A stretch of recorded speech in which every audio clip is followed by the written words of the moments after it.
making, but sadly I'm currently too blinded by greed and lust to care about or consider the consequences of my actions. The liaison I will be taking part in shortly with two poor deaf teenage runaways is in direct opposition to the values you elected me to uphold. I also wish to apologize to my wife, Linda, to my two beautiful children, Allison and Christopher. It hurts me more than you will ever know that this scandal will impact your life so terribly. I can only pray that the revelations you will soon hear concerning my fetishes, physical flexibility, and penis will not scar you to the point of dementia. Now, if you'll excuse me, I have to get to the hotel immediately, so I will not be taking questions. Thank you. This is the Onion News Network. You can stick it to the man and big tech. Join our FTL social mastodon at social.freetalklive.com.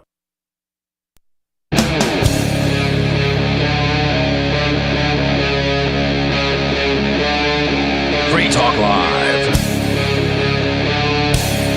It is Free Talk Live.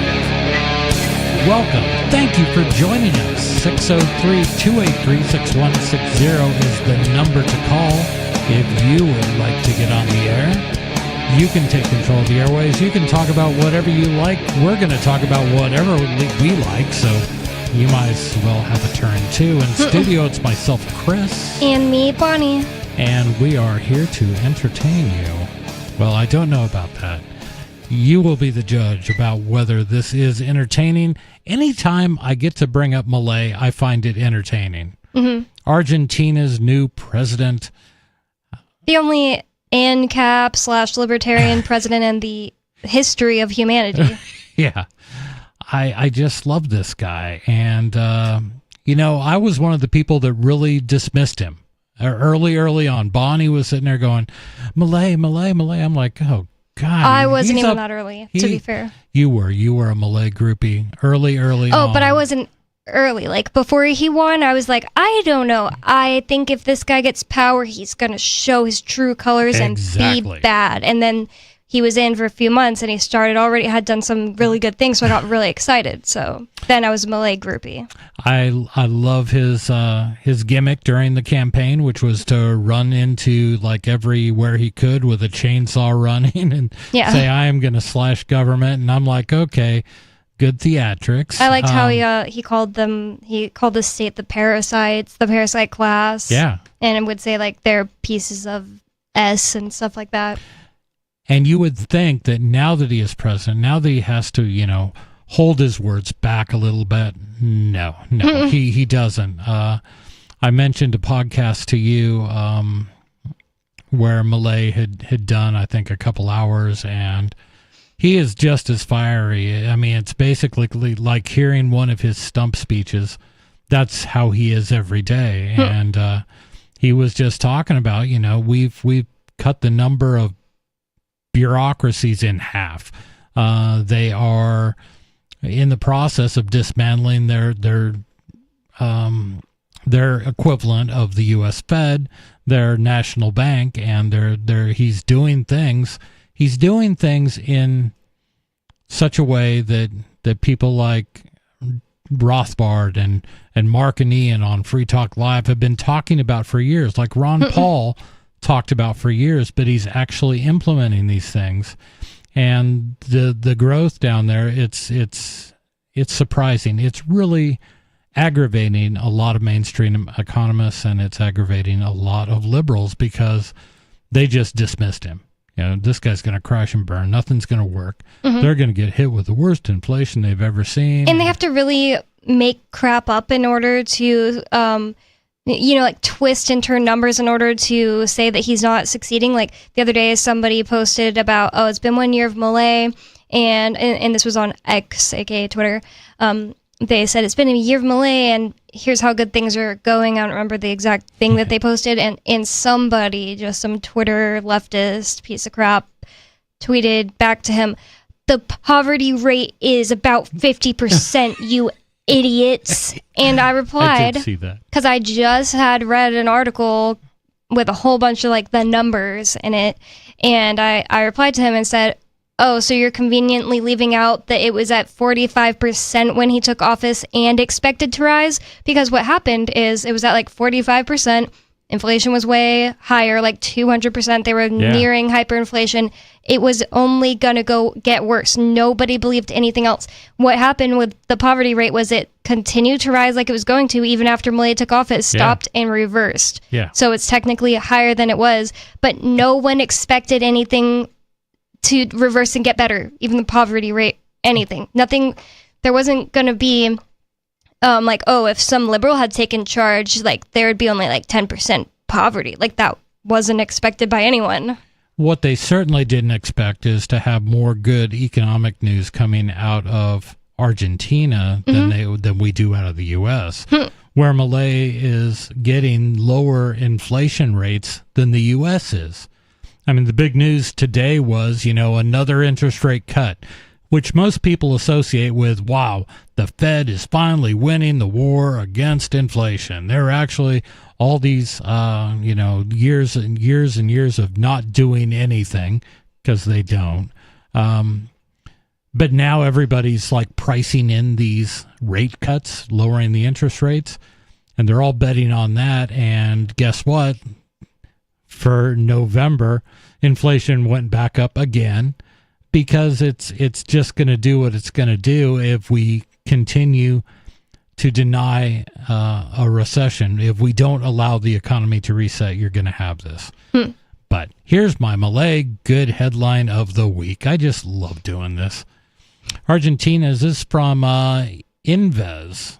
I'm not sure what that is, but I think it's... Is it like is it a South American thing? Or it may be. We're just going to go with that. We're going to go with it may be a South American thing. Argentina's Javier Milei dismisses tax authority over controversial tax on streamers. Javier Milei dismissed tax chief Florencia Mizrazi after backlash over a streaming tax. The tax requires digital creators to declare earnings from platforms like YouTube. Wait, so Javier put that tax in, or that one woman that he dismissed? He just fired her. He just said, this is a stupid idea. She implemented the tax, not him? Yes. Milei's reforms face scrutiny amid ongoing inflation and social equity concerns. So this seems like it's going to take a little leftist spin, but we'll see where it goes. Argentine President Javier Milei has officially dismissed Florencia Mizrazi, the head of the county's tax office, in a momentous political move that has sparked national and worldwide interest.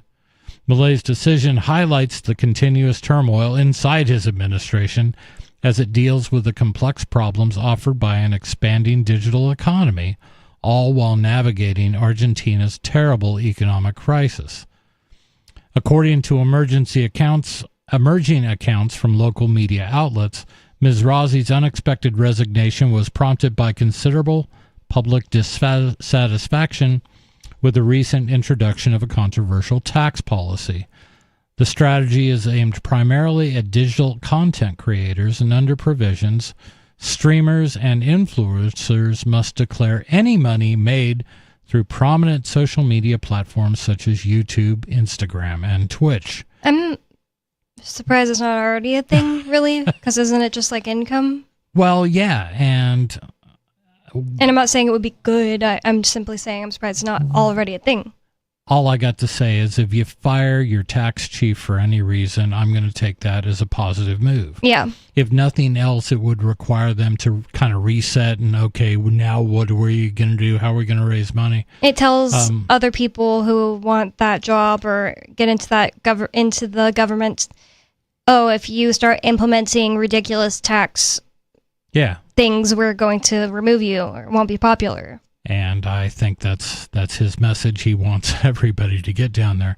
Critics of the tax plan argued it disproportionately disadvantages young developing producers who may lack the financial resources to comply with such tax demands. Of course it would. When you're putting in any kind of tax plan, and another news story today is apparently I read an article, it was expressing support for who Trump wants to put in charge of the IRS, in that he is a small businessman and he knows how many ridiculous things you have to jump through. It's not Who is it? Is that the Cash Patel one, or is that FBI? No, Yeah, he's that's the FBI. Yeah. This is somebody else. But his whole point was, finally somebody who understands. See, the IRS does two things. Number one, it gives you a bill and says, here's this huge amount of money and you got to pay it right now. But what is also buried in the U.S. tax code are all these gazillion little cutouts like, oh, well, if you file this form 9997, you could qualify and you'll get that number lowered. And you know what's like really cringe is all these people who feel like super smart and really, savvy, business savvy, because they're like, oh, but I filed this and that and this and that to get my tax cut down. It's just like, okay, and you're still a cuck for the government paying your taxes. Well, even more, this guy's point was this absolutely discriminates against small businesses, this practice against small businesses, and particularly Latino and any foreign small business, because they can't understand what all this stuff is. And when you've got a 90,000 page tax code. Well, if English isn't your first language, and then you also have to learn legalese, and most Americans don't understand it, right? Then, yeah, you're kind of screwed. So you are going to pay substantially more than every other small businessman who does understand that. More to the point, most small businessmen, even if they do speak English fairly well, are not going to understand that tax code. And the people that can understand that tax code are the big companies who have teams who can bring in one of the big four accounting firms and say, find every single thing that we could possibly qualify for. Yeah. It's kind of so stupid because I know tons of people like leftists I hear tons of people say. You hang out with them all the time. I hear tons of people say, oh, if only the big businesses got taxed this, that, and the other. And it's just like, even if you are successful in forcing big businesses to make less money, they're just going to charge you more for the things that they provide. It's so dumb. Like, I was in a meeting with this group called Decriminalize Nature, and I really like a lot of what they do, but they come from a leftist bent, so it's like it poisons everything. It poisons everything even just a little bit if you're a freaking leftist, even if you're mostly right about some things. And I was in this like Zoom meeting during probably 2021 or 2022 with one of the head guys in Decriminalize Nature in California, and he was like training people on the call, and he was talking about, see, this bill is not one we like, because there's tons of bills to like kind of, even though they have had legalized marijuana there for a long time, this might even actually have been about mushrooms, which I'm not sure where they are with legalization now or even at that time, but even with marijuana, they still have bills all the time for like regulations and changing things in it. And so he was saying, this bill is not good. Why isn't it good? And he was explaining to the people on the call, it's not good because it leaves everybody without having to be taxed. And that's actually bad. We want the big businesses taxed. Otherwise, it's unfair to the little people because they can pay the taxes and we can't. And it's just like, it's not better for you to be the only ones taxed and them to be taxed. It is literally not helping you at all. They can pay it, and then they'll just charge more for the product. Yeah. And that happens at every level for small businesses. Speaking as one, you get caught in a trap where, you have to cover your costs, but it's very easy. It's much easier for you to price yourself out of the market. You're charging so much more because of all this government overhead that suddenly you look at your prices versus your competitors. And, I'm just really glad there isn't I'm glad there isn't a 7-Eleven across the street. I don't want to be in that direct of competition because they have it. They have the power, and that's what... Have everything cheaper. And that's where this story is talking about the fact that in Argentina, putting this tax on a group that hadn't previously been taxed or hadn't been taxed as bad on, social media influencers, and in the U.S., we just call everything taxable income. But they were trying to apply something else that was trying to get more of a bite out of the money that was generated by developers and social media influencers. I kind of get that, in that it must be awfully tempting when you see, some 20-year-old girl suddenly making $10 million a month and stuff like that. You mean you get it as in like an if you were evil kind of way? Yeah, if I were evil, I understand why this becomes a target, and they would do the same thing in the U.S. I understand that, but Milei's take is no, it's a free market, and any government intervention is bad, and any taxation is bad, and so far it's been turning out the way he had hoped. Just to make sure that tax ultimately didn't get created or go through, she just said, "Oh, we are going to do this," and then he fired her, and it didn't happen. Or that it did happen. That's as I understand it, yes. Oh, okay. Yeah. She was evidently defending it, Can you imagine having to defend a tax? Oh, yeah. Just like, I got nothing. Well, if you're just in a room of a bunch of but other parasites, then it's probably totally easy. Well, you have to be part parasite in the first place. I just don't get that mindset. But if you had to explain it to a bunch of small business owners in a room with them, like face to face, then it'd be a lot harder to defend your tax. It would be a lot easier to explain to small businessmen why they will be. See, I am such a sexist businessman. See, and I'm sorry, I was born like 600 years ago, and that's how we talked. But the idea that I could very easily, explain why a lack of taxation is a good thing. And let's just talk about that. Let's talk about the positive effects that... No, it's actually evil. It creates a place where no one is taxed, yes. And it doesn't give us an advantage. Yeah, it doesn't give big business an advantage, and they're the only ones who gain an advantage out of a complex tax code. Mm-hmm. And the other thing that we didn't go over is the fact that we were saying, oh, people who can't or don't speak English very well versus people who speak English very well, and none of them can really understand the tax code very well. They're just lay people. The other thing is that the people who work for the IRS don't understand the tax code. A guy who lives around here who's a free stater, who I'm sure you know, he used to be an accountant, and him and everybody in the office would do this thing where it's like when they're like, hey, we have a question on this one tax thing. All right, let's do the game. And they all would call the IRS individually apparently there's like some, I don't know, hotline accountants can use to be like, hey, we have a question, and which is the best way to apply this according to the tax code? Right. And they would all get a different answer because nobody actually knows. In fact, if the rules are not extremely clear, they can always get you for some tax crime. Right. No matter what you do. And they don't care. So going back to the U.S., we have the Department of Government DOGE. What is the Department of Governmental Efficiency? Thank you. You have Vivek and Elon talking about simplifying things.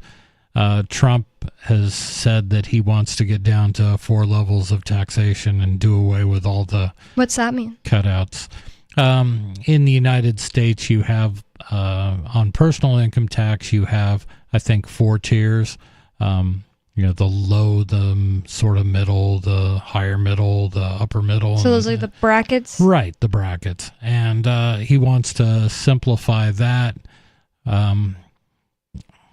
You're just simplifying a turd sandwich as far as I'm concerned. Because didn't he also hint at getting rid of the income tax? He talked about that too. I will be extremely surprised if any of these things occur. Yeah. But good that it's at least being talked about. And he's also, I know Elon has been talking about doing away with all the deductions and things like that businesses currently use, and all the subsidies that governments like to reward companies with. And he's even said, please do away with the electronic vehicle exemptions, even on our products, even on the stuff that we benefit from. It's just not a good thing that it isn't.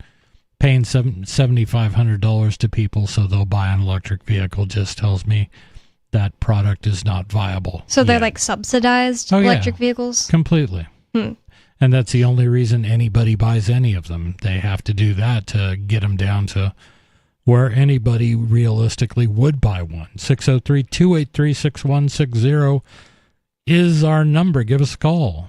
Get on the radio and tell us what's on your mind. I know. Sorry. I also saw Ron Paul tweet today, so he's not confirming that he's going to be a part of DOGE, the Department of Government Efficiency, but he tweeted something like, since there's a possibility that I will be a part of DOGE, so he kind of like brought it up again. Right. And said whatever he was going to say concerning it, but it does tell us that it's not certain still. Yeah, but you also see Elon retweeting Ron Paul. Which is good to hear, and Vivek, and he retweeted Jeremy Kauffman recently, like multiple times, who's been on this show before. So has Ron Paul. Yeah, that's at least positive. So I'm trying not to get too excited. I'm not like, I wish I lived in Argentina. I would be much more excited than I am now. Now I'm in the U.S. where I just look at it with a jaded eye and go, okay, you guys talk a good line. Argentina is definitely somewhere I would consider going if America starts getting into putting people in gulags levels, If we have to run away and be political refugees. Where's your husband? Well, I mean communist Russia levels. Does it have to get to that point? Yeah. I don't want to live anywhere else. Really? I don't want to live in any third world country. Bonnie, are you proud to be an American? It's not even really that. It's just that it's what I'm used to. Can you sing the song for No. us? No, okay. Even when I went from Texas to New Hampshire, I was like, it's going to take some getting used to this culture. Like, I don't want to go to another country. Live in another country. I don't really care what that makes me. I'm sure plenty of people feel the same way about their countries. And cool, they should, Yeah, and I feel the same way. On one hand, I feel so blessed. Really, you could have been born in any country in the world. I know. And I've often thought I'm very lucky to have been born in America. When I was a little kid, I thought, like, all the time, I'd be like, God, thank you. Why was I chosen to be born in America? And then I learned how evil it was, and I started feeling less that way, but now I'm kind of back and looped back around, and I do feel that way. Thank God I wasn't born in Saudi Arabia. Right, or Bangladesh, or there's Cambodia. All kinds of places. I think I am. Some Cambodian listening right now, like, Right. What the heck? Exactly. That was unnecessary. Right, there they go again. Xenophobe. 603-283-6160 is the number. Give us a call. This is Free Talk Live.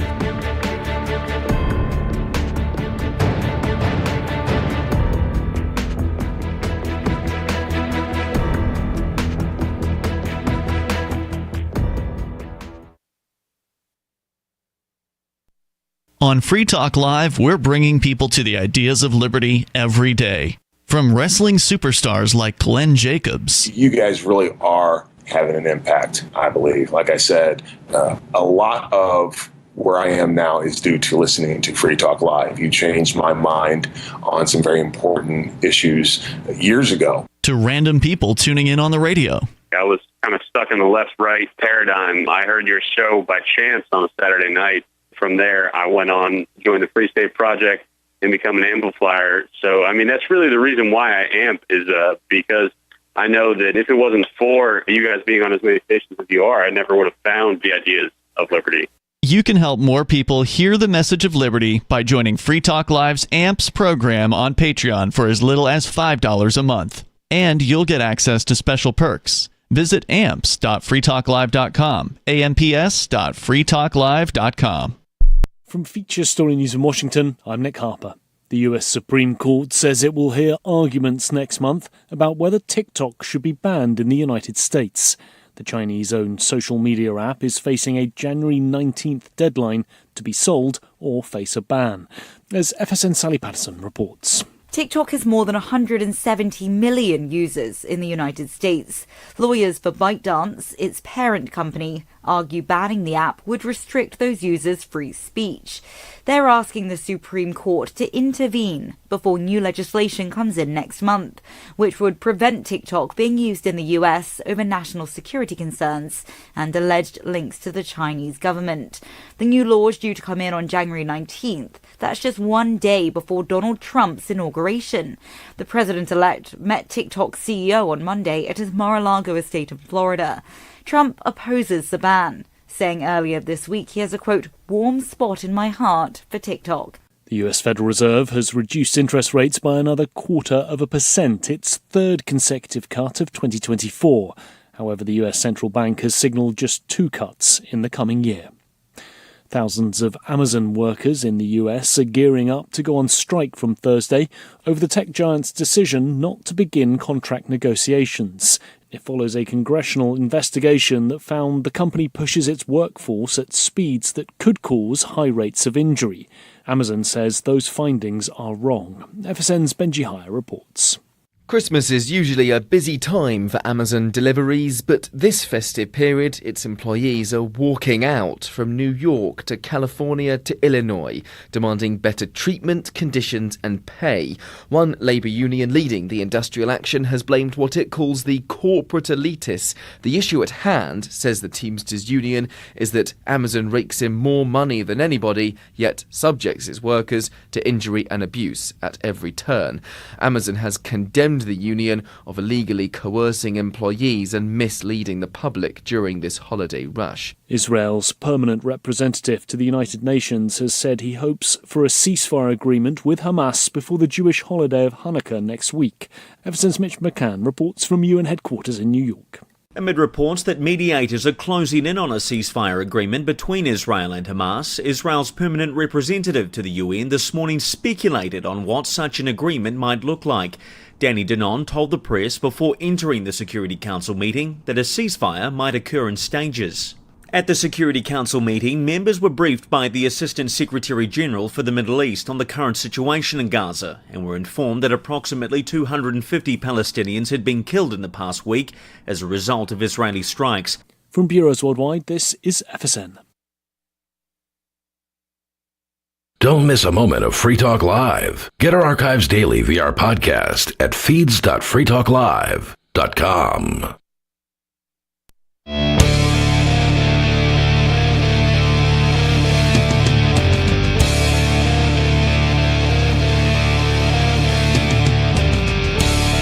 It is Free Talk Live. Our number, 603-283-6160. That's how you get on the air. That's a hint. Give us a call. Bring up whatever subject you like. We'll talk about it. But first, I do want to remind you that Free Talk Live is brought to you by Dash. Digital Cash. Dash is the cryptocurrency made for spending. Dash transactions are irreversible, so Dash is great for merchants. Plus, its network is protected from 51% attacks by its chain locks technology. Thanks to the Dash DAO for sending us 32 Dash per month for this sponsorship. It's easy to get and use Dash. You can learn more at dash.org. That's dash.org. And we have been talking Milei for a bit. So Milei has been great for radio because it's like every day you can come up with a headline of Argentina's numbers increasing for its economy. Their debt is going down. Most of the debt has been wiped out. He's working on the final throes of that.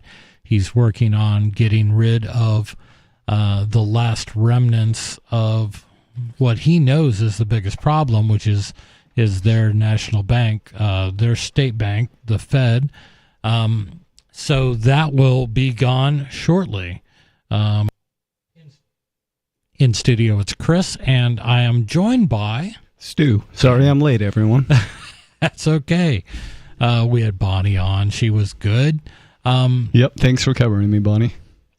So yeah, every day has been great to read the news and find out what Milei's done. The latest thing has been to fire their tax chief from his administration, and this was all over. She wanted to implement a new tax on digital creators and streamers and influencers on things like that. It had been a big battle. Milei didn't like it, so he just said, well, you're fired. We're going to go to the phones where we've got a private caller calling in. Private caller, you're on Free Talk Live. Wonderful. You guys want to pay back Argentina's debt? So you just can in make time. sure you just want to make sure the taxpayer's on the hook for it. That's what you guys want to do. Congratulations. Instead of making the people who let the government borrow money eat it, what do you want care? The innocent taxpayer to pay for it. What do I care? Because I'm an innocent taxpayer. In Argentina? And the way well, if you want to implement the same policies, like for instance with Doge. When did I say I wanted to implement the same policies? You're praising Milei's policy, which is to pay back the debts of debt. You want to pay back the debts of the people who loan money to the government, and you want the taxpayer to be on the hook for that. You want the taxpayer to be responsible instead of the people who loan the money to them eating that debt. That's what you want to do, right? Right, Chris? I didn't say but that. This is not what I wanted to talk about. You're putting words in my mouth. I'm talking about Argentina. You're implying that when you're praising Milei's policy of paying back the debt. Don't you see the logical leap there? Yeah, it is a logical leap. Who eats the debt? Who's responsible for the debt when there's a default? The poor suckers who bought the debt. So you're trying to make the argument that the poor choices of the past generations are now somebody's responsibility, and that when you pay back the debt, who's responsible for it? Who's paying that debt now? It's going to get eaten by all the people who were foolish enough to pay for bad debt. No, who's if they pay back the debt, who's eating the cost? The taxpayer. That's what you want. I don't think that's going to be the case. But this is not what I really want to talk about. I wanted to talk about taxes, and I wanted to talk about your boy. I guess the way I look at your boy. Well, hold on. Let me address that first thing, Skeeter. Hold on. That first thing. The way I look at that, I guess, is that people are being stolen from anyway. So you got a pool of plunder. So, is it a better choice to take that plunder, since there's no way to give it back to the people you took it from? Is it better to take that and pay off a debt that keeps the majority of the people enslaved? I think so. We're not enslaved. We're not enslaved by the debt if we don't have to ever pay it back, right? We actually are net beneficiaries if there's a default, right? We can get all the goods that's funded with it. It's a debt-based system. Not worth the cost of what they spend, and as long as our tax revenue is less than the benefit, we're going to be a net beneficiary. Just be sure you're not in the middle of when all this debt collapses and you don't own some of that debt. You're not one of the people who loaned the government money. I do like your collapsitarian leanings, but you're putting a lot of faith in this all working out to your benefit. I mean, if the debt was defaulted on, that's fine, I guess, too. Just go through the process of default and see who suffers and benefits. You can actually benefit. I know. We get more than we pay. We currently, if we do not pay back the debt, we currently get more than we pay for in debt with tax revenue, our taxes. Okay. But this is not what I really want to talk about. You've talked about two things so far, and you still haven't gotten to the point you're talking about. We're going to keep you to a one topic. Okay, here's my topic. This is what I really wanted to talk about. I wanted to talk about your boy, Bitcoin Judas. Okay. Jesus, the tax evader himself. Okay. Roger Ver. What do you want to say about Roger? Oh, you're going to get the facts wrong on this too, like you do Ulbricht? I don't know. Okay, What do you want to say I about want him? to talk about Ver because it seems like he's out on bail, right? And there's more information about his case. Oh, good. Run, Roger. And I've looked at the evidence provided on his website, Free Roger Ver, or whatever. That's not legal advice, Roger. Yes. I've seen emails, and it clearly shows that guy has evaded taxes that he's obligated to pay. What do you say? Which ones are that? Which taxes are obligated? Tell me about this. And you're talking about First taxes in 2014, correct? No, and 24. There's 2 taxable events, right? Okay, go ahead. When he renounced, he should have. He was supposed to make a theoretical sale on his assets and pay the capital gains. Which and number he 2, says he did. 2017. Okay, go ahead. No, he didn't. Okay, well, and in 2017, when he took the hidden distribution from his U.S. company, which all foreigners have to pay. All foreigners have to pay taxes on dividends from their U.S. ownership in U.S. companies. I'm not sure if you're aware how it works, but they just write a thing on a paper, and it doesn't make it true. Like, I can write on a paper that Skeeter doesn't live in his mother's basement, but it doesn't make it true. This is true. What, the tax law? No, what do you mean by writing true? something on a piece of paper doesn't make it true. An accusation. What do you mean by true? Because it's in the tax code. I can show you where. So it is you in don't the know tax whether code. you have. I really doubt you Are you have any talking about evidence legitimate? whether or not he paid that or made an honest attempt to pay that. Right. Well, he's every interview I see, he dodges the questions. Right? No, I've heard him answer it straightforward that he paid to the fullest of his knowledge as much as they said they wanted in order to let him go. Okay. Good enough. Let's go back to his renunciation, right? Well, he didn't disclose all the Bitcoin he had in his U.S. companies. He has those Bitcoins on the balance sheet at cost. So I'm assuming because of the limited emails he released that he only claimed the balance sheets of the companies he owned. So you just and assume. it had those Bitcoin at cost, right? Okay. And he was told explicitly in some of the emails from his lawyers to use the current price of $800, approximately $800 per Bitcoin, right? But and he disagreed with that. He understated the Bitcoin he owned because he didn't really count the current value of the Bitcoin owned by his U.S. companies. He only disclosed his personal Bitcoin. Well, it's And good then, he wasn't number one- doing it this year, huh? Like 103,000. And guess what? That's all a moot point. Let's say that's legitimate. Like you could claim that he would have crashed the market by trying to sell that much Bitcoin in the market in 2014. He still took it as a distribution in 2017. It was hidden in his U.S. company.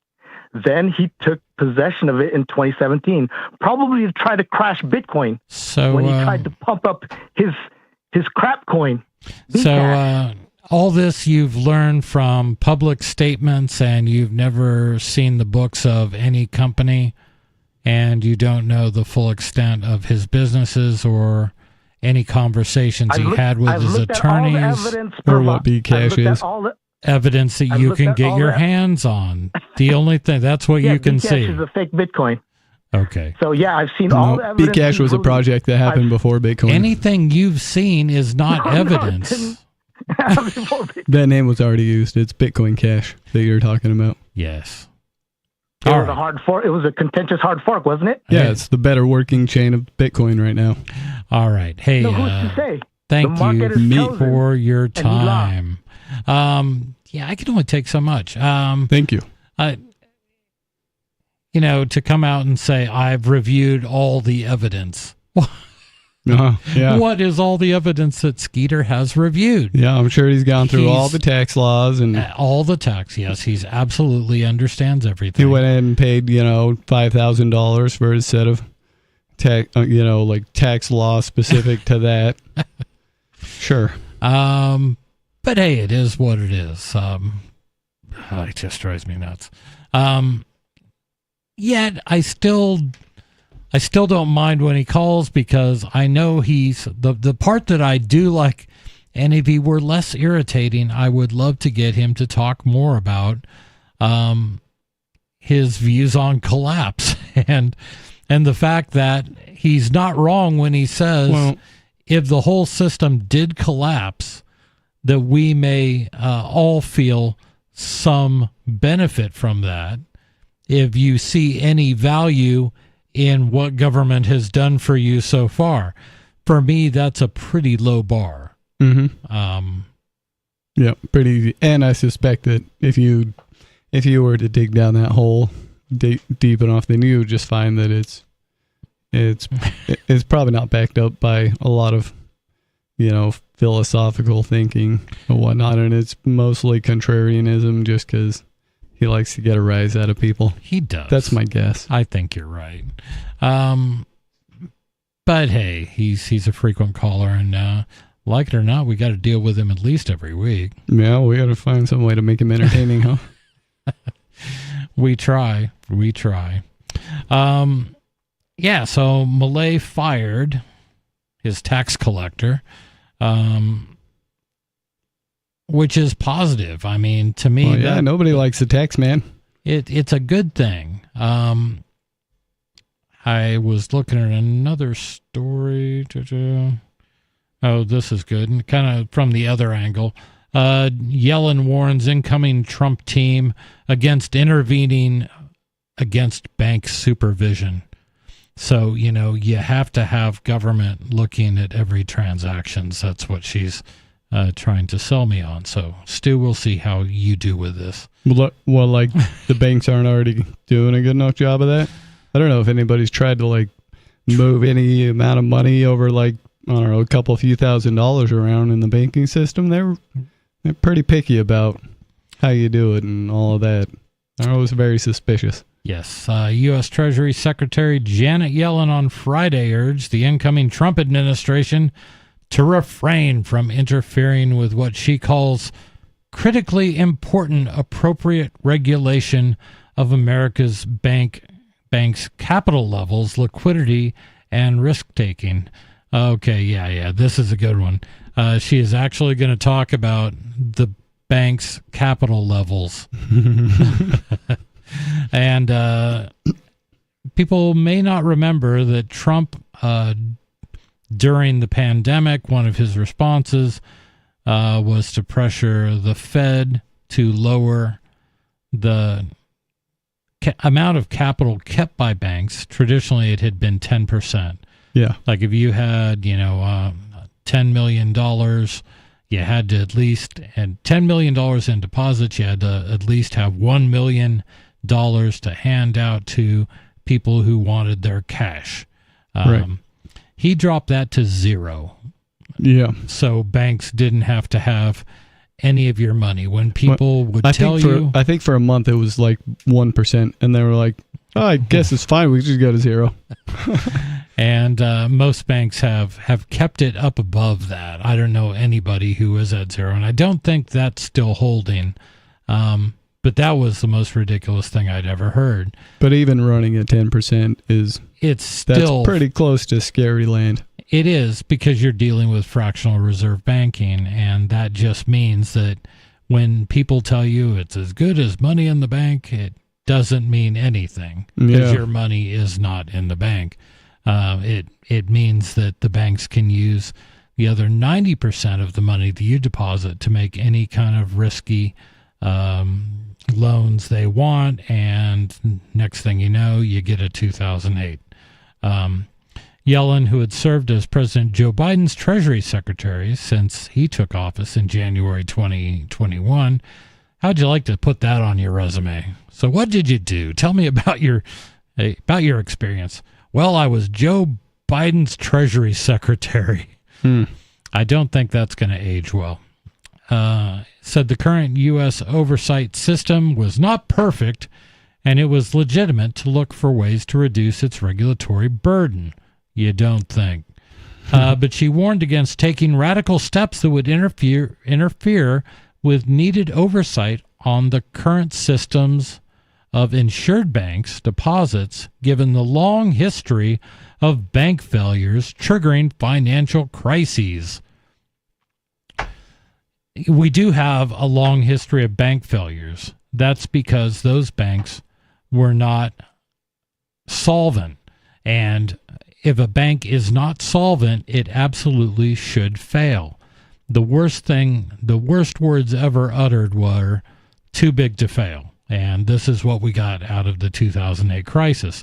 The idea that a business had grown so large and could act in any irresponsible way that no matter what, we have to prop them up with taxpayer money. Yeah. And they did it. Quote, I don't want to say that exactly what we have is utterly sacrosanct and couldn't possibly be touched, but I do think it's broken. But I do not think it's broken. We've got a good system, unquote, Yellen told Reuters. Yeah, it's not broken, it's fixed. It's doing exactly what they want it to. Exactly. Yellen told Reuters as she prepares to hand off to Scott Bessent, President-elect Trump's nominee for the Treasury Secretary. Trump's return to office has raised the prospect of radical changes to the federal government's current structure and a regulatory framework put in place over decades to oversee financial services and banking, as well as digital currency. Bankers have always, quote, bankers always complain about overregulation, unquote, Yellen said. Quote, it's legitimate to look for areas where the burden of regulation exceeds the benefits and to try to redress that. Yeah, that's not in banking. But appropriate regulation of capital, liquidity, risk-taking, and the like are critically important to a sound bank system and economy that should not be interfered with, unquote. I'm going to say what she means to say. This level of regulation that we have spent so long fine-tuning keeps any players who want to get into the market out and lets us do whatever we want and take whatever risks we want to make ourselves piles and piles of money. That's what she's saying. Yeah. Well, I mean, that's been the deal since they did the Federal Reserve thing. Of course. And she, over 100 years later is trying really hard to defend that system. Countries negotiating a global treaty to curb plastic pollution failed to reach agreement on Monday. I don't know what that has to do with this, but that's literally right in the middle of this story. Yellen said she was troubled by a report that Trump's transition team was exploring ways to reduce, merge, or even eliminating the top bank regulators in Washington, but had no specific insight into their plans. Quote, we've seen what happens when banks are inappropriately supervised, unquote, she said, referencing the unexpected failures of Silicon Valley Bank and Signature Bank in March 2023 and others before them that had, quote, created the possibility of a contagious financial crisis, unquote. Yes, when you have a central bank and you have banks propping up banks that should fail, yes, it can be contagious. I'm sorry, but I thought any first grader would understand that. Quote, the lessons we learned from those 100+ years of history is that banks need to be supervised and regulated appropriately to greatly mitigate the odds of failure. The deposit insurance is a critical element in promoting safety and soundness and confidence in the system, and that's what they need to adequately access to liquidity when banks get in trouble, unquote, she said. Yeah, the idea that the banking system is just barely held together by FDIC, that guarantee of the first $250,000 in deposits. And there have been rumblings that they want to do away with it. And by all means, do away with it. The FDIC is worthless. The FDIC cannot cover all the deposits in any one bank. For example, Silicon Valley Bank, $250,000. You're talking Silicon Valley. How many millionaires in Silicon Valley with, say, $10 million in Silicon Valley Bank would have been happy and say, we're really sorry, but the bank had to close. I know you have $10 million in our bank, but FDIC has agreed to give you $250,000. Mm-hmm. I'm sure they're real happy about that. Yeah. It doesn't make any sense, and it has strictly been put there. It was put there in the beginning, in the midst of the Great Depression, as just a way to try to convince people that the banking system was solvent. And they haven't really adjusted those numbers, even though they're so completely antiquated and outdated that they are useless. Yeah, and they add new features or bugs depending on which way you're looking at it. Right. And they change the terminology and all this stuff all the time, so that now nobody, unless you really want to nerd out on it, nobody knows how the banking system really works. And everybody just says, well, okay, I guess it's good enough because I put my money in there, and then they give it back to me when I ask for it. Yeah. Well, they do charge me a lot of fees. Yeah, until they don't. And to this day, I mean, it would be like if you could get, especially if you lived in a small community and you really didn't like your your local bank, anybody can do a run on a bank, and they can crash a bank. All you got to do is everybody show up, and you don't even need that. If you get 10% of everybody in your community to agree to withdraw your funds, it's done. Yeah. They can't cover that. And that's at the best possible example. And the government will step in, and the banking system will step in and say, we are putting a halt on all withdrawals from this bank. It's nothing legit, nothing you would ever say, nothing you could ever get away with personally, but that's what the banking system will do. Yeah, they just say, sorry, banking window's closed. Yeah, we're declaring a bank holiday. And they do this stuff over and over. Yellen said banks were doing, quote, exceptionally well, unquote, despite warnings that the Dodd-Frank legislation passed after the 2008-2009 global financial crisis would make it difficult for them to compete. Oh, please.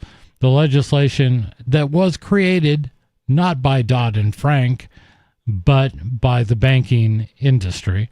The legislation resulted in the creation of the Financial Stability Oversight Council. That fun bunch. The Federal Reserve's Division of Financial Stability and the Treasury Offices of Financial Research to anticipate and assess threats to financial stability. I would be like Milei. I would take an axe to all of them. 603-283-6160 is our number. Give us a call. It is Free Talk Live. Join liberty-minded voluntarists, anarchists, and libertarians from June 13th through the 16th for the 8th annual Fork Fest at Rogers Campground in the beautiful White Mountains of New Hampshire. Fork Fest is a fork of the Porcupine Freedom Festival, which has sold out in recent years. Fork Fest happens the weekend before the Porcupine Freedom Festival. Fork Fest is decentralized, which means that there's no ticket cost and no one is in charge. All you have to do to join the fun is reserve your camping site, RV site, or motel room with Rogers Campground for June 13th through the 16th. You can find out more at the unofficial website, forkfest.party. You can also connect with other attendees on the Forkfest Telegram and Matrix chat rooms, as well as the Forkfest forum. You can find links to those at forkfest.party. We hope to see you there June 13th through the 16th. Forkfest.party. Should you be able to earn an honest living free from senseless government interference? The Institute for Justice thinks so. That's why we've spent years defending hard-working men and women from pointless government regulations. Nationwide, IJ has created opportunity by reducing government power, but there is still more work to be done. Visit our website today at ij.org. Let IJ take care of the government so you can take care of your business. What if you want to hear the latest episode of Free Talk Live, but all you have is your phone, you forgot to download our archive, and you have no data connection? You can call our Listen line at 641-793-0191. That's a long-distance number, so you may incur charges. If not, listen as long as you want. 641-793-0191. The Free Talk Live Listen line, 641-793-0191. You're listening to the live edition of Free Talk Live. Hour number 2 is next after the news here on the Liberty Radio Network at LRN.FM. From Feature Story News in Washington, I'm Nick Harper. The US Supreme Court says it will hear arguments next month about whether TikTok should be banned in the United States. The Chinese-owned social media app is facing a January 19th deadline to be sold or face a ban, as FSN Sally Patterson reports. TikTok has more than 170 million users in the United States. Lawyers for ByteDance, its parent company, argue banning the app would restrict those users' free speech. They're asking the Supreme Court to intervene before new legislation comes in next month, which would prevent TikTok being used in the US over national security concerns and alleged links to the Chinese government. The new law is due to come in on January 19th. That's just one day before Donald Trump's inauguration. The president-elect met TikTok's CEO on Monday at his Mar-a-Lago estate in Florida. Trump opposes the ban, saying earlier this week he has a, quote, warm spot in my heart for TikTok. The US Federal Reserve has reduced interest rates by another 0.25%, its third consecutive cut of 2024. However, the US central bank has signalled just 2 cuts in the coming year. Thousands of Amazon workers in the US are gearing up to go on strike from Thursday over the tech giant's decision not to begin contract negotiations. It follows a congressional investigation that found the company pushes its workforce at speeds that could cause high rates of injury. Amazon says those findings are wrong. FSN's Benji Hire reports. Christmas is usually a busy time for Amazon deliveries, but this festive period, its employees are walking out from New York to California to Illinois, demanding better treatment, conditions and pay.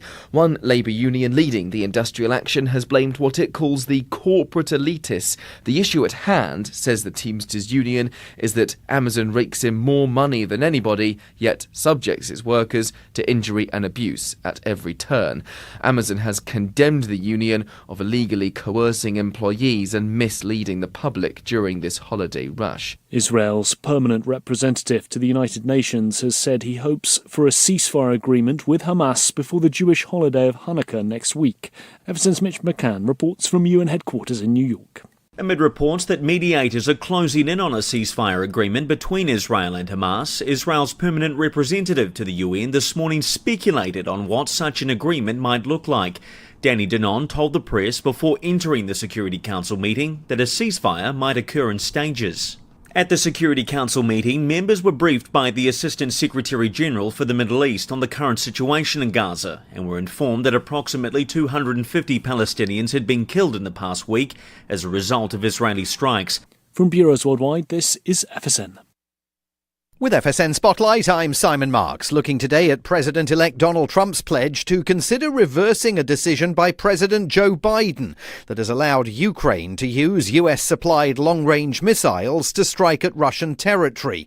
The president-elect said it had been stupid for the White House to give President Volodymyr Zelensky the go-ahead to use NATO-supplied weapons to their full capacity. Until a few weeks ago, the Ukrainians were restricted to using the munitions only against targets on Ukrainian soil. George Beebe is the Director of Grand Strategy for the Quincy Institute for Responsible Statecraft in Washington. The kinds of strikes we're talking about don't stop Russian strikes into Ukraine.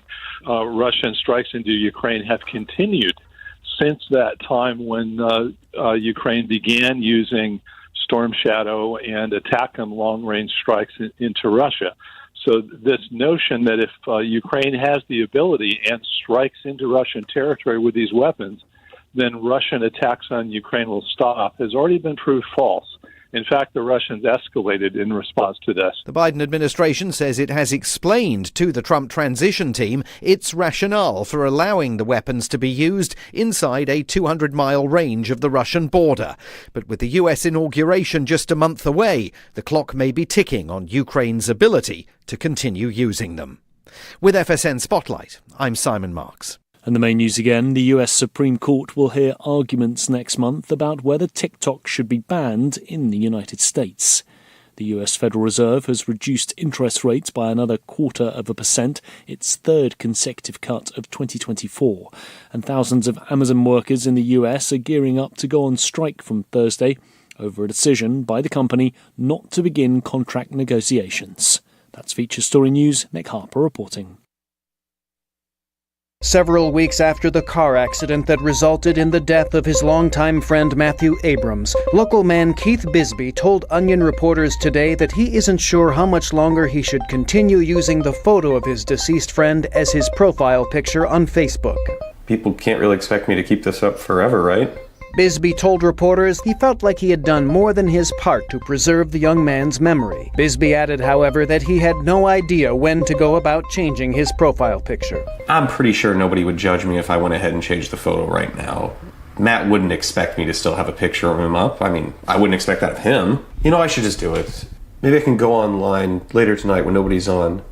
But his girlfriend gets home late from work. I don't really want to seem disrespectful. Maybe I could do it tomorrow morning, or... At this time, Bisbee has reluctantly changed his profile picture to an image of a gay rights equal sign and is, quote, just waiting to see what happens next. This is the Onion News Network. We're still not sure why you'd want to watch, but our video feed is streaming nightly for free at cam.freetalklive.com.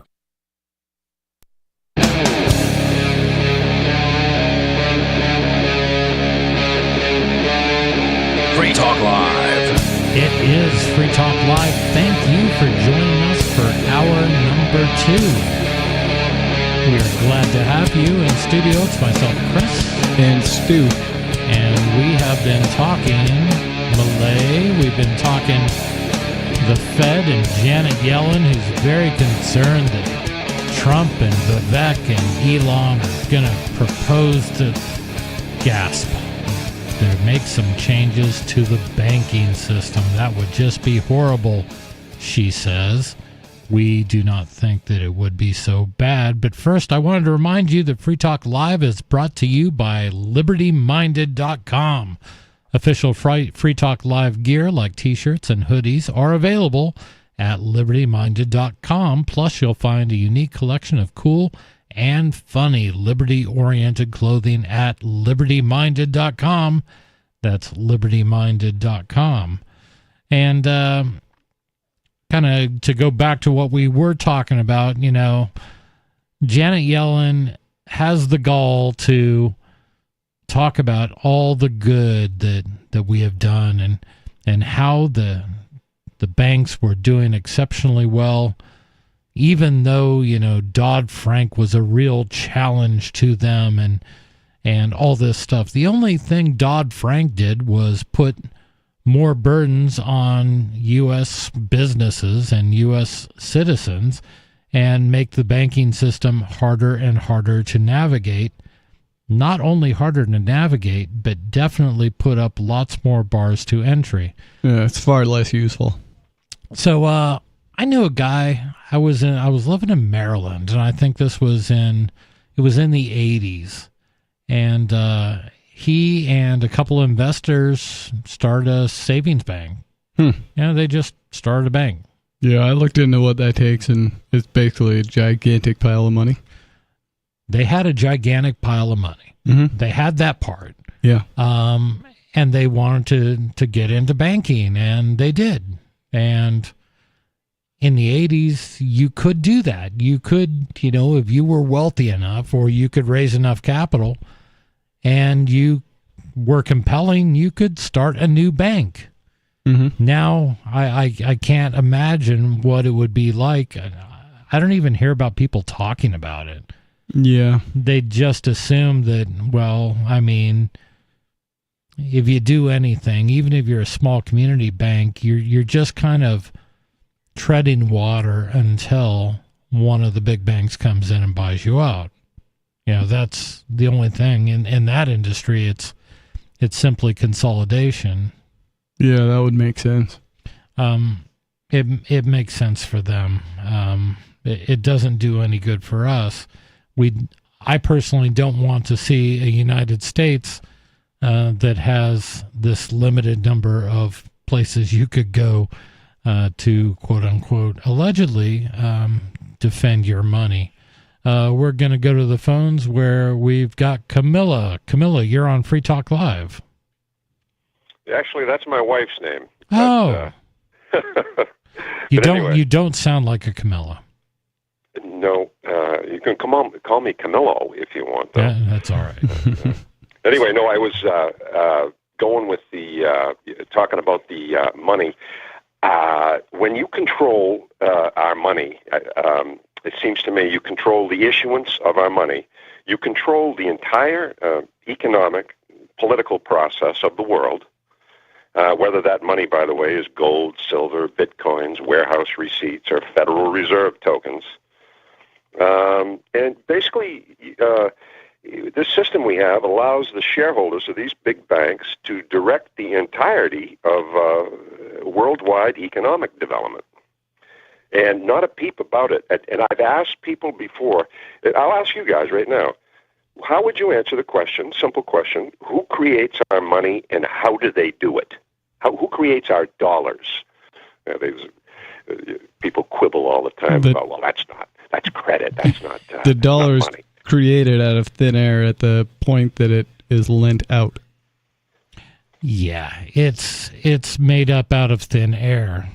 And that's what you have when you have a fiat currency, when there's nothing backing it up. And I had to dig around for the quote. Yes, it's Meyer Rothschild said, "Permit me to issue and control the money of a nation, and I care not who makes its laws." Makes the laws. Yeah. Exactly, yes. And I would say, though, that money, when you stop and think about it, the value of it is the result of laws forcing us to use it, to pay our taxes. It's what the government itself pays its employees with. Legal tender. What you have to use when you're in a court at law, when the judge tells you to pay in some numbers, they're measured in Federal Reserve notes. And the people that have control over the issuance of that, those are our rulers. And that, I believe you'll find, is a cartel, a Federal Reserve private banking system. They try to disguise it and muddy it up. It's quasi-private. It's private. Oh, no, there's 12 different, there's 12 different reasons. It's all legit. Come on, man. Yeah, that's a cartel of private banks that control the issuance of our money. And with that power, they control the entirety of the world. And yet we still are talking about these poop puppets, Trump and Kamala Harris, the last two, as the leaders or the rulers in our country, or at the head of our government. Right. And it is a stinking fraud. And by the way, let me ask you this question right here. It's an interesting one, Steve.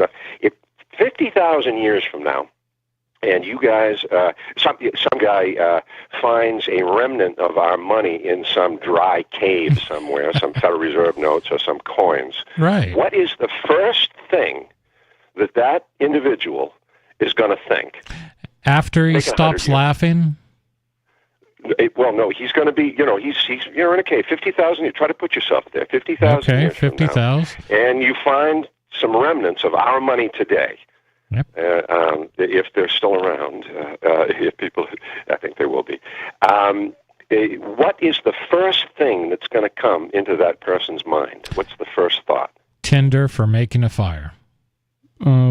It wouldn't for me. I would think, wow, this is really old. I'm fascinated by old stuff, so I'd be like, this is really old. And if it were that cool. old, there is a chance it would be fairly soft, so I can think of another use for it. The second thing I would think, hopefully, if that information is still available in 50,000 years, is, wow, these people were into some weird stuff with their pyramid in the eye and all this symbology. And that's a great observation right there.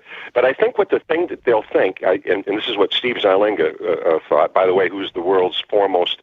He died a few years ago, but during my lifetime, anyways, the world's foremost monetary historian. And if anybody out there knows of a better monetary historian, please let me know. But he said that the first thing that's going to come, and I didn't get it either, it was, this does not exist in nature. This is man-made. And fact that it is man-made and it is the result of law, I've always thought it's a pretty easy, if the government is going to issue money, or if money is going to be issued and created, the government needs to be doing it, and it needs to be an egalitarian fashion. All of us need to be treated equally. When you have a system whereby some people get it for nothing and the rest of us have to work for it, you've got a system that is what we got today, right Sure. now. It's they control everything. And you know what? You ask people who creates our money and how do they do it. I've asked people that many times, and you guys, of course, are smarter than the average bears out there. But most people, as you know, will just say, "Well, the government prints it," and that's as far as it goes. And they act like when you mention this that you're stupid for even asking. You didn't know that the government just prints the money. There's still people that think that. A lot of people that think that. They do. And especially, I guess, the older ones. You guys may be younger, or maybe there's an enlightenment or an awareness that's brewing or something that I'm not aware of. But I still think people are absolutely. By the way, before I go, have you ever seen James Corbett's Century of Enslavement, The History of the Fed? I've watched a lot of James Corbett, but I haven't watched that specific one. I think I've watched that one. It's all of his stuff is really good. Yeah, that's a particularly good one. At minute 3, there's a fella in there, I can't remember his name, but he asked the question, who creates our money and how do they do it? And he has a microphone set up there. And a bunch of people, say just what I've experienced. And when you've got something, I wanted to make this point too. Dollars are 1/2 of every. People are always talking about the economy. They're armchair economists. And when you, every transaction in America here, virtually every economic transaction, half of it is Federal Reserve notes. Federal Reserve notes for whatever. Yep. And when that half something that important, and people are ignorant of the origin and nature of it, and they're shooting their mouths off about some zillion-dollar economy, and they don't understand the origin and nature of even $1. Right. I mean, we're living in a madhouse, man. I'm telling you, we're fighting over Trump and Harris and whether or not Chase Oliver was, some kind of a. By the way, I think that was wildly overblown. I've done a little research on poor old Chase Oliver, and it seems like he was mischaracterized by a lot of people, Tim Pool especially. But not that would have no big difference. He's kind of a monetary ignoramus too. I don't know what he did. He is, yeah. Chase Oliver, or any of them, not just them. Michael Rechtenberg, or the so-called the hero of the Mises caucus, or whatever it is, Mises. You asked him who creates our money and how do they do it. I think you'd get some crap. I've never, the notion right now. As far as I can tell, what they want to do is they want to have a system where the people that own the gold mines are going to rule us instead of the people that control the fractional reserve deposit creation scheme we have now. By the way, it'll be the same people, because the people that the way the gold system will be structured will be set up by the same people that are setting up this system we got right now. Yeah, and it'll be e-gold, or it'll still won't have any tangible wealth. There'll be no tangible value associated with it. The book I always often go back to is What Has Government Done with Our Money? And that was Murray Rothbard in 1963, which I think was the first good primer to address a simple question: where does money come from? I never found that one. I went straight to History of Money and Banking by Rothbard, which is good too. In-depth. This one's good because it's short. It's something you can hand to almost anybody and they can make their way through. But yes, that's a great book too. Mm-hmm. But those. You ever read Jerry Voorhees' book, Out of Debt, Out of Danger? I haven't read that one. He was the guy that Richard Nixon did his first dirty trick campaign back in California in the 40s sometime. Interesting. And his father and his grandfather were bankers, and I learned a lot from that one. But it's until you fix this money system. I mean, I don't care what you can do, whatever you talk about politics all day long, talk about whatever. But the people that control the money. Oh, and another one. That's what I want to tell you. Have you ever heard of Renaissance 2.0? If you search Renaissance 2.0 Financial Empire, this is a hard one to find. Full-length Damon Vrabel. And it's 1 hour, 45 minutes, and 37 seconds long.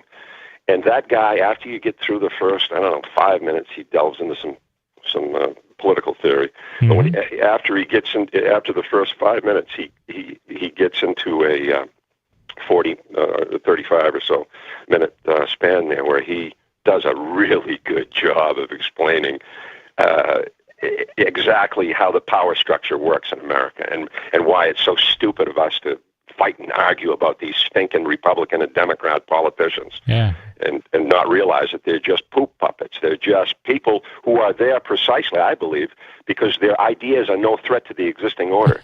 I've never had a politician come up into my yard. That's very succinctly put and very accurate. Yep. Yeah, they are anyway. fine. They are. Sorry for getting ugly, and I get a little.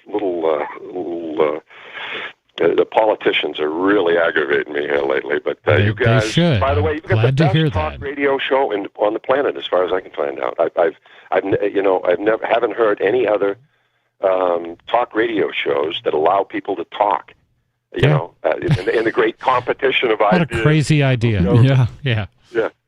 Yep, I like it too. You guys are great, and thanks for listening to me. And Call again. Yeah, thanks for calling. Appreciate it, man. Yes, sir. Yep. On that point, I agree that the money system is probably the biggest problem to fix, and it's not the only one though. You could do away with the money system and replace it with something that's truly egalitarian. I hesitate to say, but but if you still got public schooling, you're probably not in much better position. I understand that. Where I do agree with the caller is that if you control money, which everybody has to use, and whatever we have next, and let's just say that, at some point there's just this grand awakening where people realize that the U.S. dollar has no value whatsoever. Yeah. And it's ridiculous that they're taxing us on phony money to pay more phony money. Until that point, you could look at all sorts of different things. I don't think it changes the core fact that the people who control the money or whatever system, if they are corrupt and if they are not completely altruistic, you're going to end up with the same thing. Yeah. I say replace it all. I would love to see open competition among currencies. Like if there were even competition between gold and the dollar and Bitcoin. Right. Not like the old bimetallism scheme they came up with, but a true competition between currencies. And you're going to see the best one rise to the top. Mm-hmm. And the worst one will fall by the wayside and it'll be gone. And I don't understand why that is. Well, it's because, Rockefeller said competition is a sin, right? Can't have competition in the money market. And now we're 50, 60 years. I guess we're 50 years past the start of the euro dollar, which I consider kind of the modern phase of this whole thing. Or the petrodollar, excuse me. Yeah, the petrodollar. The 1970s doing away with the gold standard and then moving it to the petrodollar. I think that's been the worst system ever devised, and we're still sticking to it. And you have people like Janet Yellen who are sitting there going, well, whatever you do, don't rock the boat. And it's asinine, which is propping up a central bank that has been a failure since it began over 100 years ago. Well, I kind of get the feeling the boat's getting rocked one way or another, but whether Trump's like, yeah, start that rocking, or it just happens naturally, you're gonna have a rocking boat coming up soon. Yeah. And I'm really glad you bring up the competition and money, because I think that's the only way you could solve this. Yeah. Because I was convinced at one point in my life that Bitcoin could solve this, but now I'm far less convinced. Well, now you have people like BlackRock they're buying $18 billion worth of Bitcoin this year. Mm-hmm. So like if there were a competition, the big money seems to be behind Bitcoin. Yeah. And I'm just trying to imagine in a couple of years who's going to look at U.S. savings bonds as treasury notes as, why would I buy that? Unless the U.S. tries to prop it up with Bitcoin. Yeah. If suddenly our financial backing of the dollar is a Bitcoin reserve, that puts everything kind of screwy. Yeah, it would definitely make things weird. And I think the first thing it's going to will be done is similar to what was done with gold, where you're going to have a extremely high bar of entry into Bitcoin, because we can't just trust anybody with it, because now this is a strategic reserve. Right, this is money for the government now. Exactly. We can't allow just anybody to own their own Bitcoin. Mm-hmm. So, yeah, to me, that's the threat. It can do crazy things. If you're somebody who finds that the most interesting thing about Bitcoin is the price, then you're missing the point. Bitcoin is Bitcoin because it is decentralized. It is sort of at least pseudo-anonymous, and anybody with a computer can take part in the network, and there's never been anything quite like it. Yeah, it's a brand new experiment in money, and it's been really fascinating to watch. And it's certainly not, Bitcoin doesn't have like the patent on doing digital money. There's going to be other competitors against it, and there are today. I mean, we have thousands and thousands of cryptocurrencies, most of them with no real basis in any economic thought. But you do have a few interesting ones out there, and these things can provide all sorts of utility. One of my favorite ones still is Ravencoin. Yeah, Ravencoin's a very cool project. I like the idea of something that kind of did it exactly the way Satoshi did it, and used Satoshi's code, and said that, there's not going to be a big founders amount set aside for the founders. And it was a very clean opening of a cryptocurrency. There was nothing to it. It was just, it is what it is. And if people see value in it, they'll buy it. Yep, I like that one. I like Dash and what they've done with their DAO, which maybe wasn't as successful as everybody was hoping it was going to be, but I think they've done pretty well with the challenges they've been presented. And the Decred project, I haven't checked in on that for a while, but that was pretty cool, where they had kind of a similar sort of thing to Dash going, but they were trying to skew the incentive a little more towards decentralization, further decentralized than the masternode setup. The Dash's masternode, and I'm not pro or con Dash. I accept Dash, and I accept it every week. I think it's a good thing, and I think the Dash DAO thing is a good thing. I think so too. I just want systems, I appreciate systems that are easier to have lower bars to entry. 603-283-6160. That's our number. Give us a call. It's Free Talk Live.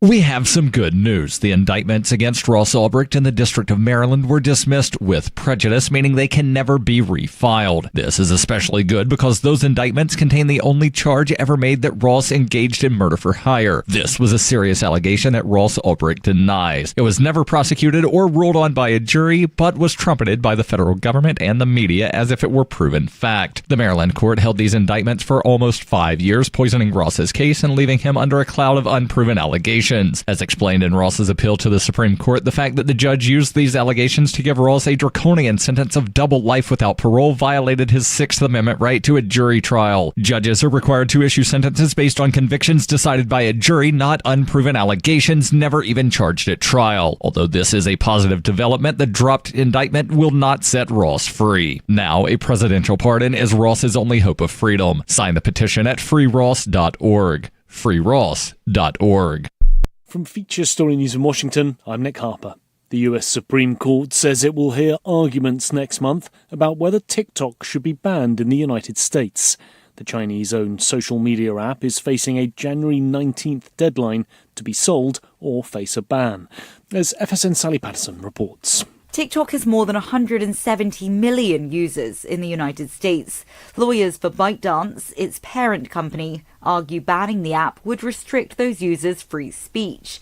They're asking the Supreme Court to intervene before new legislation comes in next month, which would prevent TikTok being used in the US over national security concerns and alleged links to the Chinese government. The new law is due to come in on January 19th. That's just one day before Donald Trump's inauguration. The president-elect met TikTok's CEO on Monday at his Mar-a-Lago estate in Florida.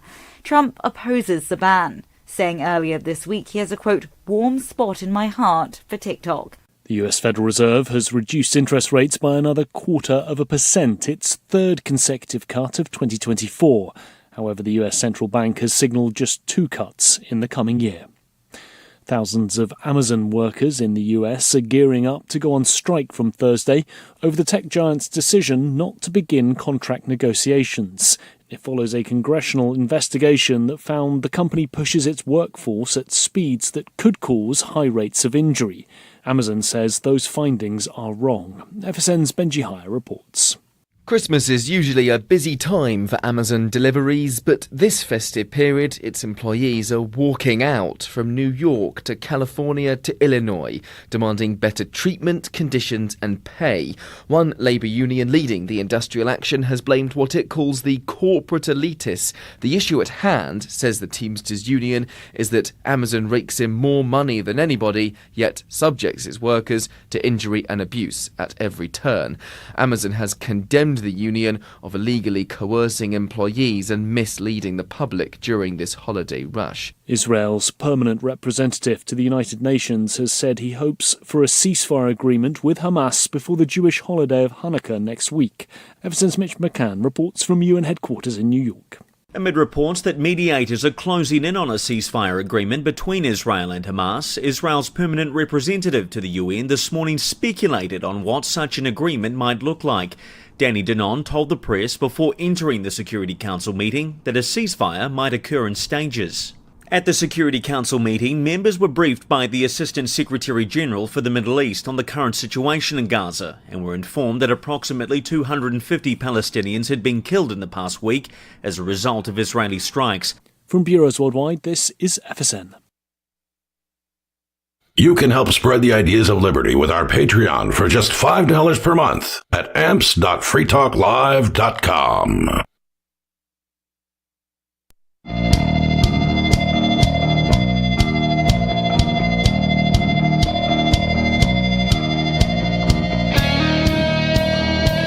It is Free Talk Live. Hey, are you tired of oppressive rules and moderation of the big tech social network sites? Our Mastodon server at social.freetalklive.com is set to you free. Mastodon is free, open source, decentralized, and federated. Multiple apps are available for iOS, Android, Windows, Mac, Linux. That's social.freetalklive.com. In studio, it's Chris. And Stu. And we have been talking money and crypto and Milei, and we had we had a good call talking about the origins of money, and he's of the opinion, I don't get this one, Stu, he believes that, the banks are a cartel. Oh, goodness. It's like crazy wacko talk, and they're the ones really in control, not really our politicians. I know it's crazy talk, but I also know he's absolutely right. So it was a refreshing call to get. Yep. That was a very good call. Yeah. And out of the offices of Doge, I don't even know what to...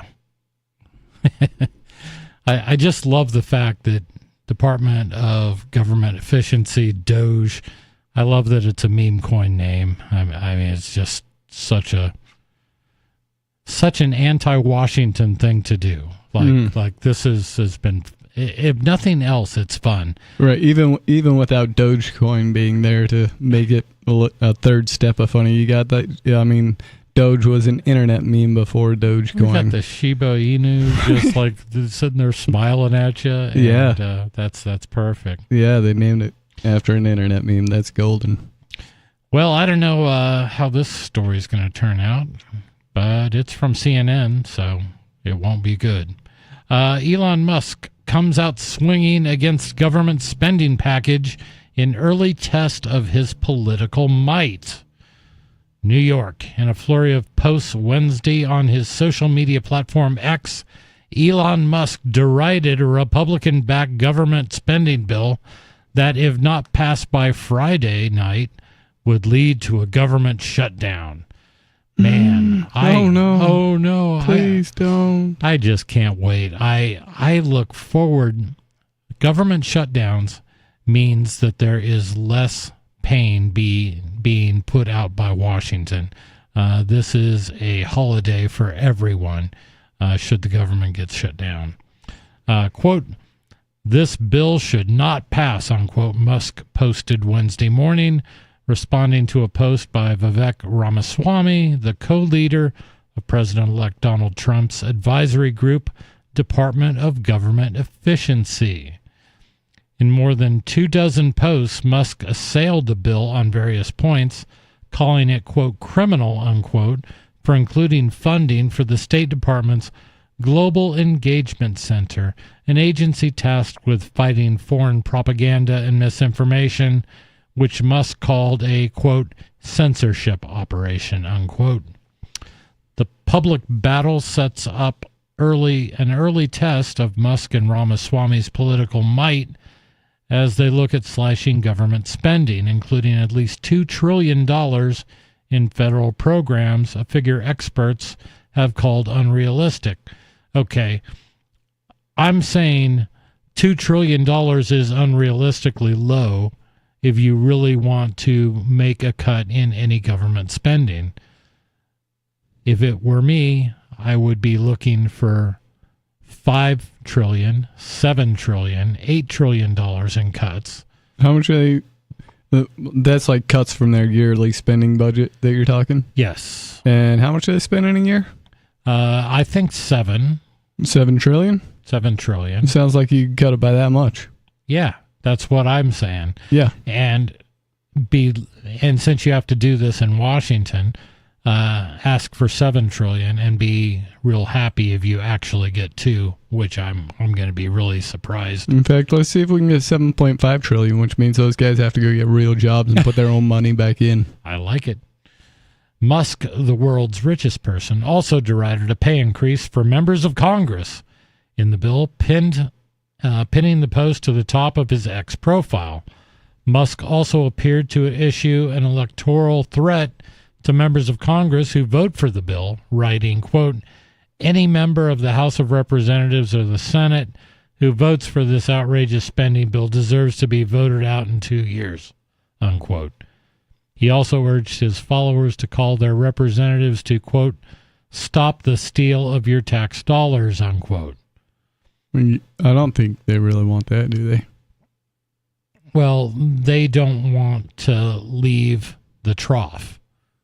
They all the representatives want to stay in Washington to get wined and dined by lobbyists and make the big bucks. Yeah, that almost sounded like they were advocating people not allow themselves be stolen from. Yeah. Crazy talk. Which would be a really good idea. Yeah. House Speaker Mike Johnson, a Republican, has defended the bill, calling it necessary stopgap until the party takes control of Congress next year. See, Mike Johnson, this is why so many Republicans have lost faith in the old guard. The idea that, you guys have said this so many times. No, we just have to hold our nose and we got to pass this one, because when we get in there, we'll be able to do it right. We'll be able to get what we really want. But right now, you got to do it. That used to be the quiet part that they didn't say out loud. Like when they passed the Federal Reserve and they said, behind closed doors, don't worry that this doesn't give us all the power. We'll get it later. Right. And they sure did. And now people are waking up and looking at this. And when Mike Johnson says something like this, nobody takes him seriously. Yeah, people say the quiet part out loud all the time now. Yeah. Quote, remember, guys, we still have a razor-thin margin in Republicans, so any bill has to have Democrat votes. They understand the situation. They said, quote, this is not directed at you, Mr. Speaker, but we don't like the spending, unquote, I said. Guess what, fellas? I don't either, Johnson said. Johnson trying to defend himself and trying to say that he's been able to pull Democrats in who wouldn't have otherwise done so. Yeah, Ooh, I don't buy it. Several Republican members of Congress have also voiced opposition to the bill, with Musk amplifying many of their comments on his social platform. South Carolina Representative Ralph Norman said that any member that supports the DOGE efforts led by Musk and Ramaswamy should be opposed to the stopgap bill. Quote, any member who claims to support DOGE should not support this CR of inefficiency, unquote, continuing resolution, that does not have offsets. Don't get weak in the knees before we even get started, unquote, Norman posted. So I'm glad to see some people at least emboldened by Musk and Ramaswamy. There is no power in DOGE. DOGE has no teeth. They can't pass bills. They can't do anything. No, they're only there to identify where cuts could be made. And if they can bring pressure on politicians, then that's a good thing to me. If they can convince people that, and if Musk can make it really hard for some of the worst of the worst to get reelected, that's a good thing too. Yeah. Forgive me for not having a lot of I know, a lot of encouragement in this notion. It's just the track record shows that that big huge bag of money just waving around really directs people around. Yeah. But now we have a big new bag of money. We've got Elon weighing into this. Elon trying to show himself as a success. Elon as, hey, if I can really do what Doge sets out to do it, maybe I'll sell more Teslas. You know what I mean? Yeah. The creation of all the government handouts he got. He knows that. But there may be some twisted incentive for him to actually want to follow through on this, which we all recognize takes a lot of money to bribe a lot of people to get anything done in Washington. Yep. And he's got a lot of money. I don't know. In either case, it makes, I'm sitting here with my big bowl of popcorn, just reading this every day. House Republicans acknowledged that Musk's pressure campaign has sway on the conference, but not everyone is bending to the pressure for now. But as multiple GOP lawmakers field calls after Musk unleashed his millions of followers on their offices, the most important voice in the conversation, Trump, remains silent.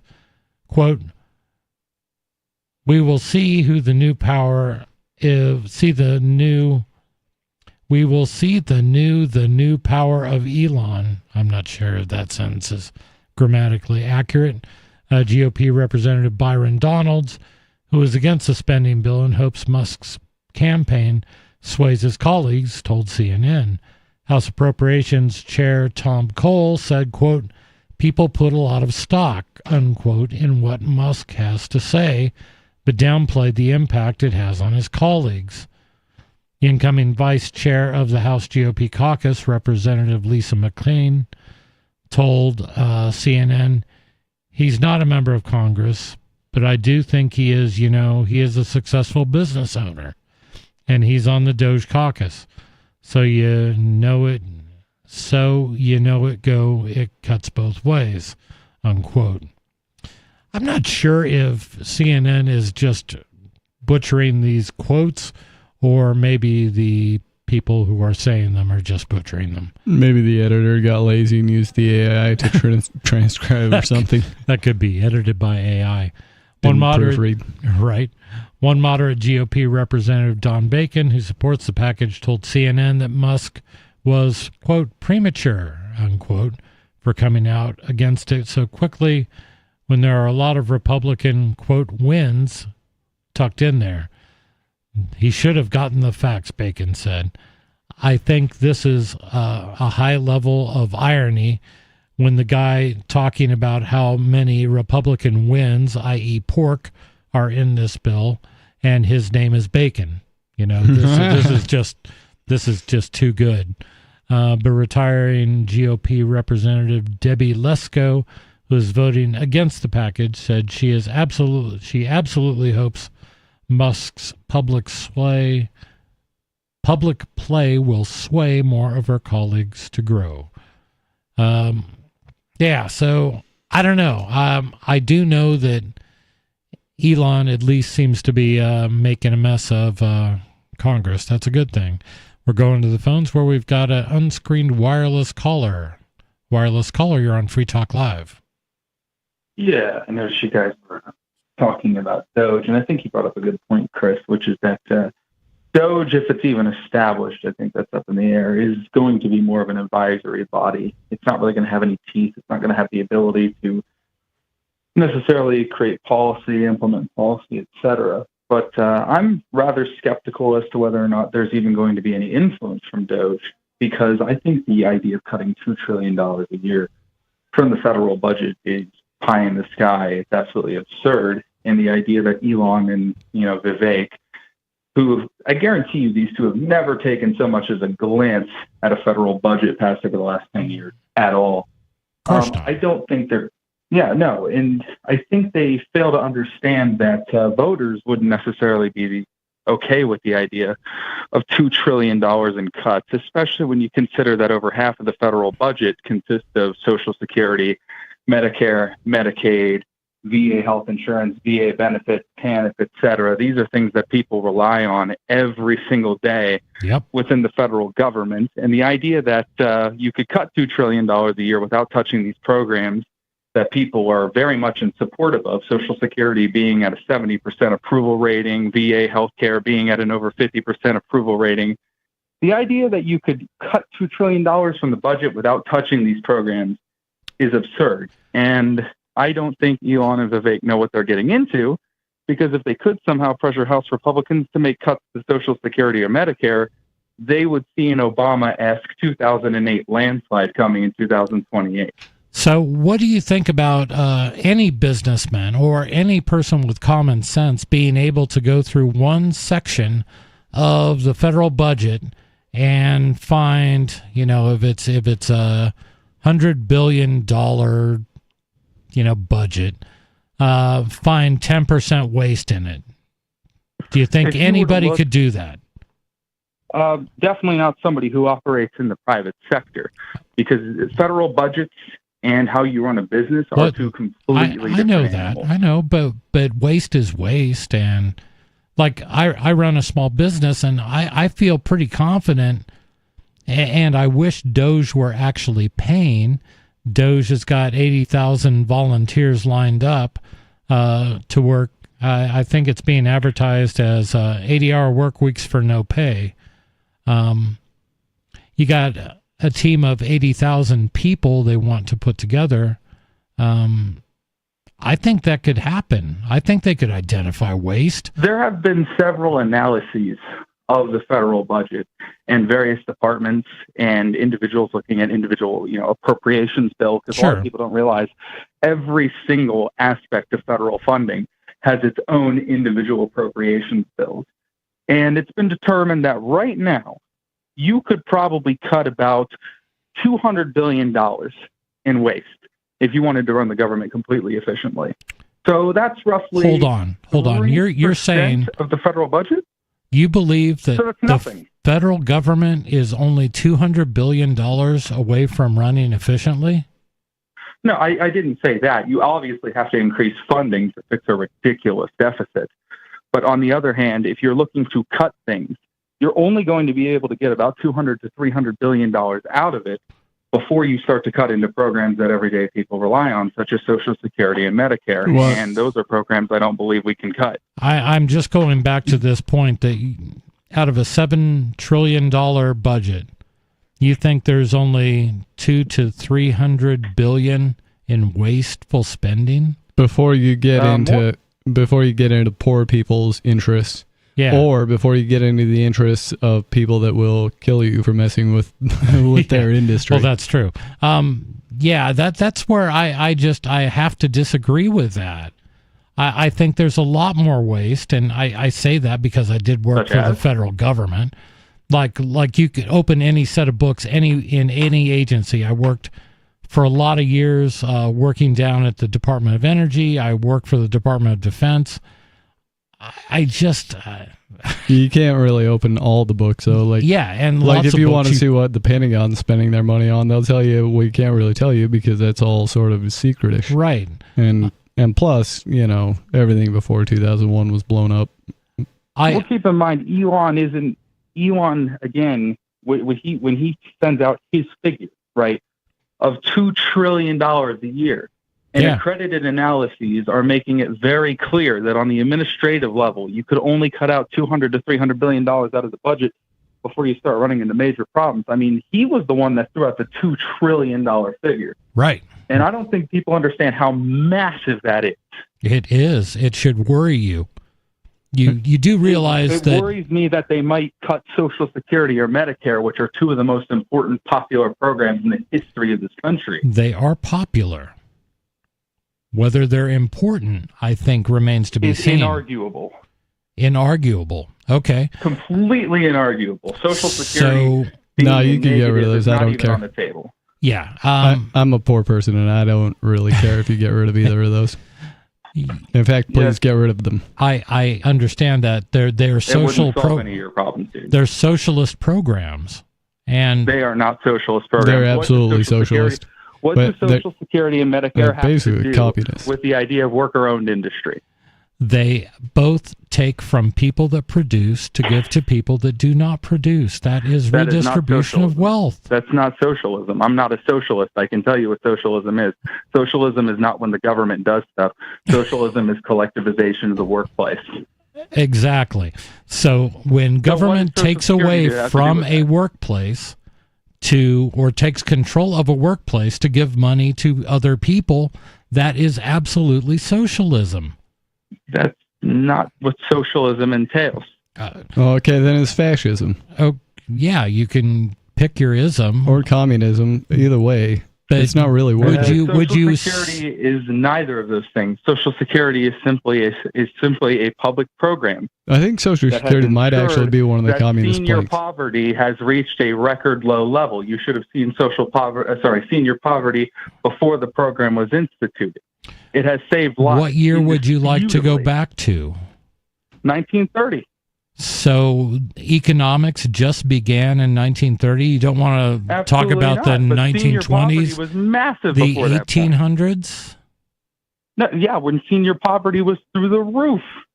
When families took care of their elder members, that grandparents. It's the same thing. No, it's not. It's just the method of achieving that is different. It is not only the method, but it is the cost of doing so. When you have to pay, saves money. millions and millions of people to implement these programs. This is why I don't think it's unrealistic. I think it's unlikely it'll get passed for all the reasons you said. They're massively popular, but I don't think that people are ready for this. I don't. And I'm being real. I don't think people are ready for senior poverty over 60% either. I don't think they'll see that if anything happens. I think that,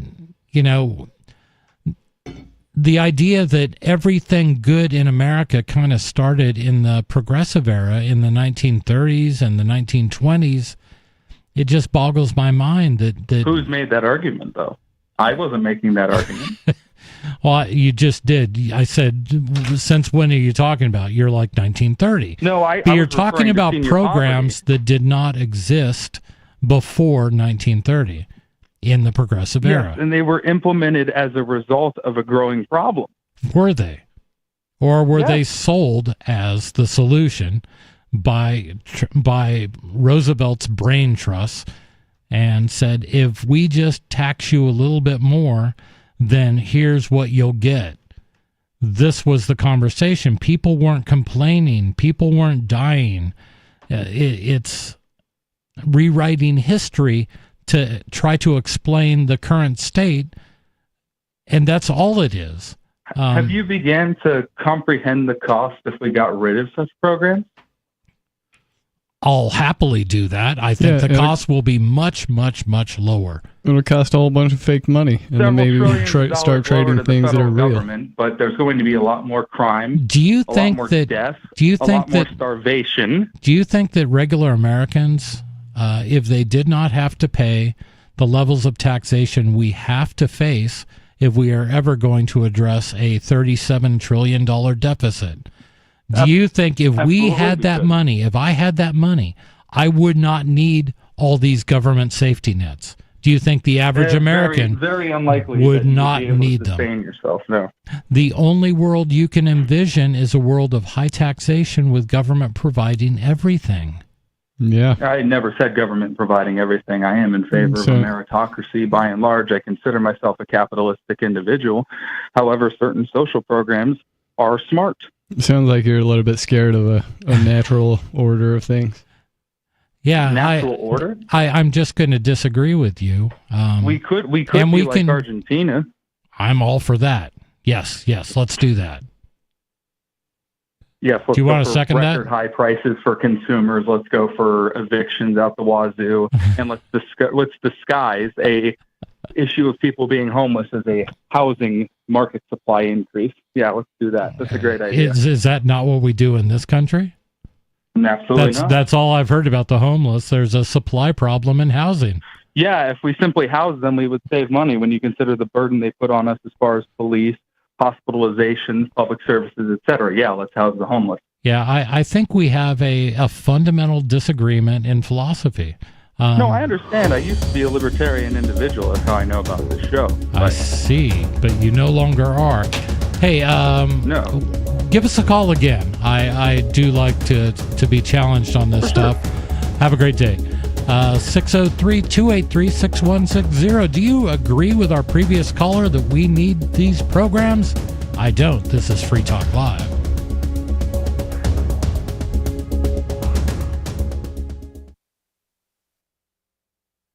Is it cheaper on eBay? You can find out in a flash. Literally. I'm Holland Cook with Inflation Hacks. Before you pay retail for new, eBay has a quick way to save big on new to you for the same item or something similar. Try this. This is very cool. As you shop, open the free eBay app on your smartphone, then tap the search bar. Look for the camera icon and point your phone at the item you're interested in and snap a photo. The app will search eBay and list look-alike items for sale. Now, bear in mind, artificial intelligence is matching pictures, not exact items. So you'll want to read the specs and note the condition of the item, etc.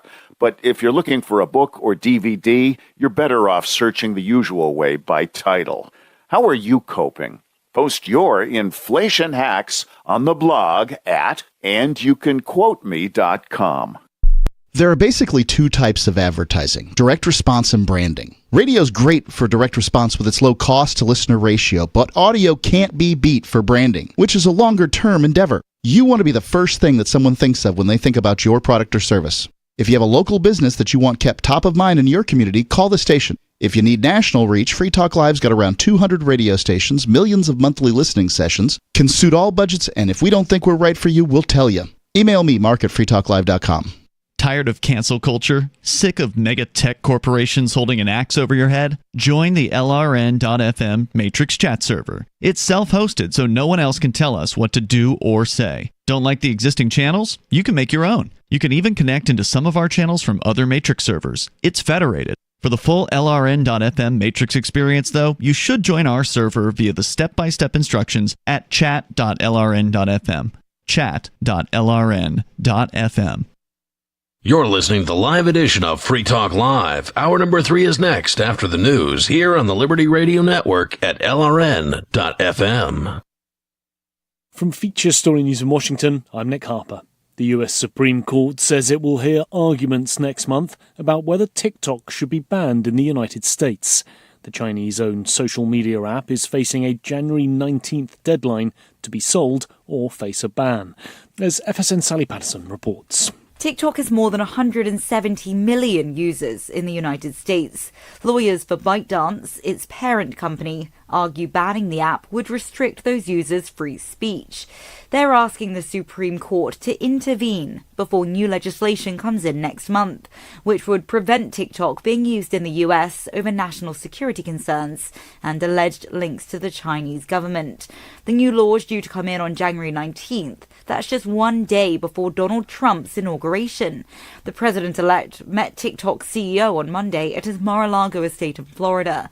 Trump opposes the ban, saying earlier this week he has a, quote, warm spot in my heart for TikTok. The US Federal Reserve has reduced interest rates by another 0.25%, its third consecutive cut of 2024. However, the US central bank has signalled just 2 cuts in the coming year. Thousands of Amazon workers in the US are gearing up to go on strike from Thursday over the tech giant's decision not to begin contract negotiations. It follows a congressional investigation that found the company pushes its workforce at speeds that could cause high rates of injury. Amazon says those findings are wrong. FSN's Benji Hire reports. Christmas is usually a busy time for Amazon deliveries, but this festive period, its employees are walking out from New York to California to Illinois, demanding better treatment, conditions and pay. One labour union leading the industrial action has blamed what it calls the corporate elitists. The issue at hand, says the Teamsters Union, is that Amazon rakes in more money than anybody, yet subjects its workers to injury and abuse at every turn. Amazon has condemned the union of illegally coercing employees and misleading the public during this holiday rush. Israel's permanent representative to the United Nations has said he hopes for a ceasefire agreement with Hamas before the Jewish holiday of Hanukkah next week. FSN's Mitch McCann reports from UN headquarters in New York. Amid reports that mediators are closing in on a ceasefire agreement between Israel and Hamas, Israel's permanent representative to the UN this morning speculated on what such an agreement might look like. Danny Danon told the press before entering the Security Council meeting that a ceasefire might occur in stages. At the Security Council meeting, members were briefed by the Assistant Secretary General for the Middle East on the current situation in Gaza and were informed that approximately 250 Palestinians had been killed in the past week as a result of Israeli strikes. From Bureaus Worldwide, this is FSN. With FSN Spotlight, I'm Simon Marks, looking today at President-elect Donald Trump's pledge to consider reversing a decision by President Joe Biden that has allowed Ukraine to use US-supplied long-range missiles to strike at Russian territory. The president-elect said it had been stupid for the White House to give President Volodymyr Zelensky the go-ahead to use NATO-supplied weapons to their full capacity. Until a few weeks ago, the Ukrainians were restricted to using the munitions only against targets on Ukrainian soil.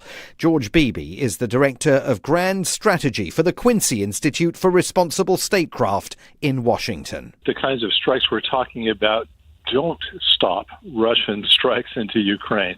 Russian strikes into Ukraine have continued since that time when Ukraine began using Storm Shadow and ATACMS long-range strikes into Russia. So this notion that if Ukraine has the ability and strikes into Russian territory with these weapons, then Russian attacks on Ukraine will stop has already been proved false. In fact, the Russians escalated in response to this. The Biden administration says it has explained to the Trump transition team its rationale for allowing the weapons to be used inside a 200-mile range of the Russian border. But with the U.S. inauguration just a month away, the clock may be ticking on Ukraine's ability to continue using them. With FSN Spotlight, I'm Simon Marks. And the main news again, the US Supreme Court will hear arguments next month about whether TikTok should be banned in the United States. The US Federal Reserve has reduced interest rates by another 0.25%, its third consecutive cut of 2024. And thousands of Amazon workers in the US are gearing up to go on strike from Thursday over a decision by the company not to begin contract negotiations. That's Feature Story News. Nick Harper reporting. In a statement this week, famed actor and television icon Dick Van Dyke confessed to being the Zodiac Killer, responsible for terrorizing Northern California in the late 1960s and early 1970s. The 85-year-old actor, known for his television and film appearances in classics such as Chitty Chitty Bang Bang, Mary Poppins, and The Dick Van Dyke Show, said he committed the Zodiac murders but also killed over 37 additional people. Van Dyke said, quote, "It was unbelievably easy for me to go kill someone, come back to Burbank, and get on set. It was actually part of the fun to see if I could book a flight and make it back in time." Van Dyke's confession is corroborated by several eyewitnesses describing the Zodiac Killer as, quote, "a gangly, loose-limbed man with a toothy grin and a spring in his step." In other news, the open dialogue two Americans are having about race is pretty hilarious. A husband is experimenting with an open marriage, and a f***ing loser is at a movie all by himself. This episode of The Onion Week in Review was paid for, funded, and entirely created by The Onion, and in no way benefited from cheap, thankless viewers like you. For more, keep checking theonion.com. Yep, we still do email. Drop your email address in the entry box at freetalklive.com, and you'll be kept in the loop with Free Talk Live.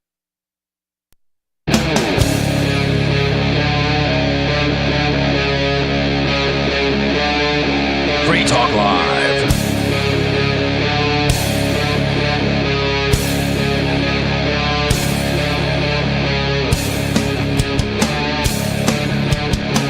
It is Free Talk Live. Thank you for joining us for hour number 3.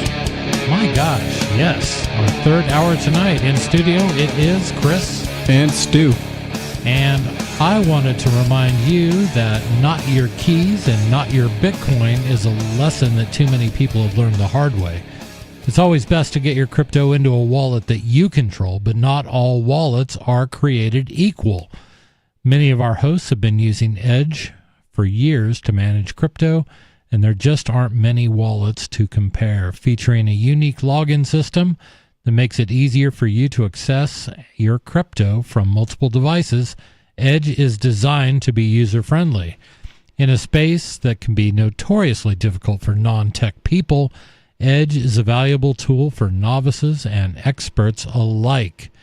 You can learn more at edge.app, which features a link at the top of the page for those who wish to learn more about crypto and wallets. So thank you, Edge, for sponsoring Free Talk Live. Again, to learn more, visit edge.app. That's edge.app. And we're going to go to the phones where we've got Sarah in New Mexico. Sarah, you're on Free Talk Live. Oh, yes. I just want to bring up that Raymond was going to buy Whole Food stocks. It's like only $40 a share. Not investment advice. Yeah, for Whole Food. But the thing is that Elon Musk from the Amazon, he bought Whole Foods out, all of it. That's what I was told. So Amazon, I believe, did buy Whole Foods. I think that's right. Jeff Bezos, when he was running it. Yeah. So, yeah, Whole Foods is now a division of Amazon. Yeah, but so, I was at Nature's Cottage, and a lady told me, I said, that guy, Jeff Bezos, didn't he buy part of it, like part owners, or like part owners, like the no, she said he owns it, all of it, all. So I guess the original owners, they got enough money to just sell out. As long as they got their money, then whatever they were making from the store, I guess that's what happens. I'm not sure of the exact stock deal, but typically if there's a buyout, the person attempting to buy out will offer a certain number of dollars per share, and if the majority of stockholders say that's a really good price and I'll sell mine, then that person can end up with a controlling interest. I don't know if Bezos owns 100% of the stock. I don't know the details of that particular purchase. It's a So my conclusion was, like, why should I put my money in his stocks? Jeff Bezos, I think he's a scumbag, as far as I'm concerned.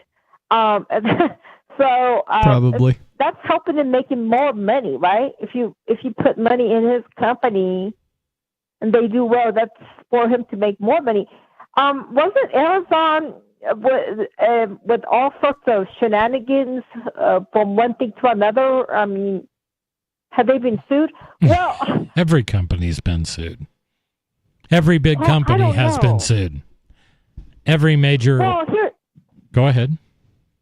Well, the thing is, our network marketing, I looked it up. It's not supposed to be put on Amazon. You can't do retail. You can't be a member, buy stuff for $20 and put it on Amazon for $35. That's ripping the customer off. But we find all of the products listed there, and we found Amway products. We found doTERRA products.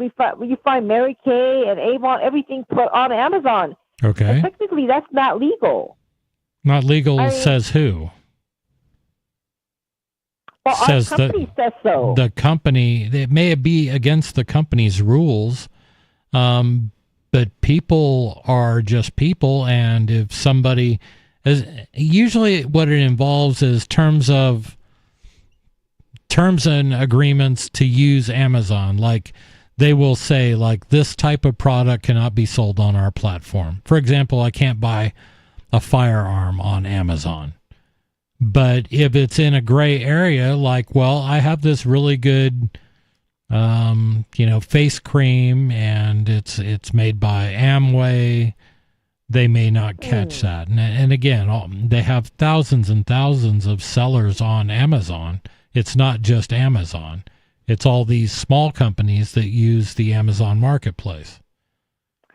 Yeah, so they're individual dealers. So, see, Amway, Avon, they're the middle person, they're distributors. And our company, we're not supposed to distribute.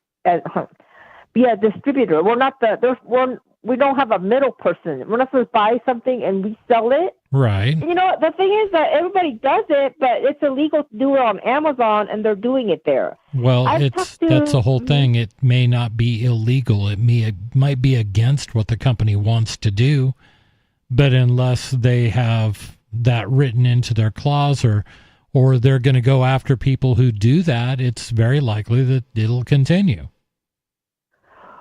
Well, according to this company is going to sue Amazon because they're allowing it. They're using their network, and then they're going to sue the individual. Like, I have an account. I can't order 30 bottles of laundry soap and put it on Amazon. They could shut my account down and sue me. Okay. So they're going to do that, but I don't really know. Sounds like a very litigious company to be associated with.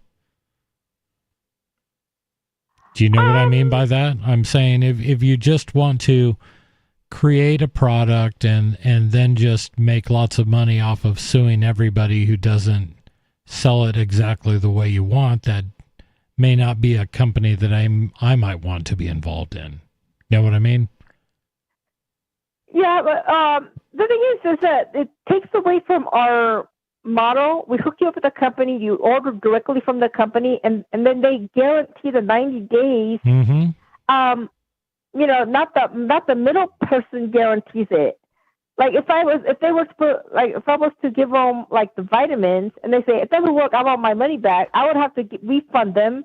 Yeah. And I would not, I'll just be out of money because if they did not order straight from the company. Every business has risks and rewards. Well, that's the whole point of that. When you order like laundry soap and whatever, who cares? Like they don't. But if the vitamins don't work, and if you order straight from the company, they will refund the money. They will get because it shows the date that what it's sent out. Sure. So then we don't want any middle person, and so. But it's a different model. So, but they are gonna sue them.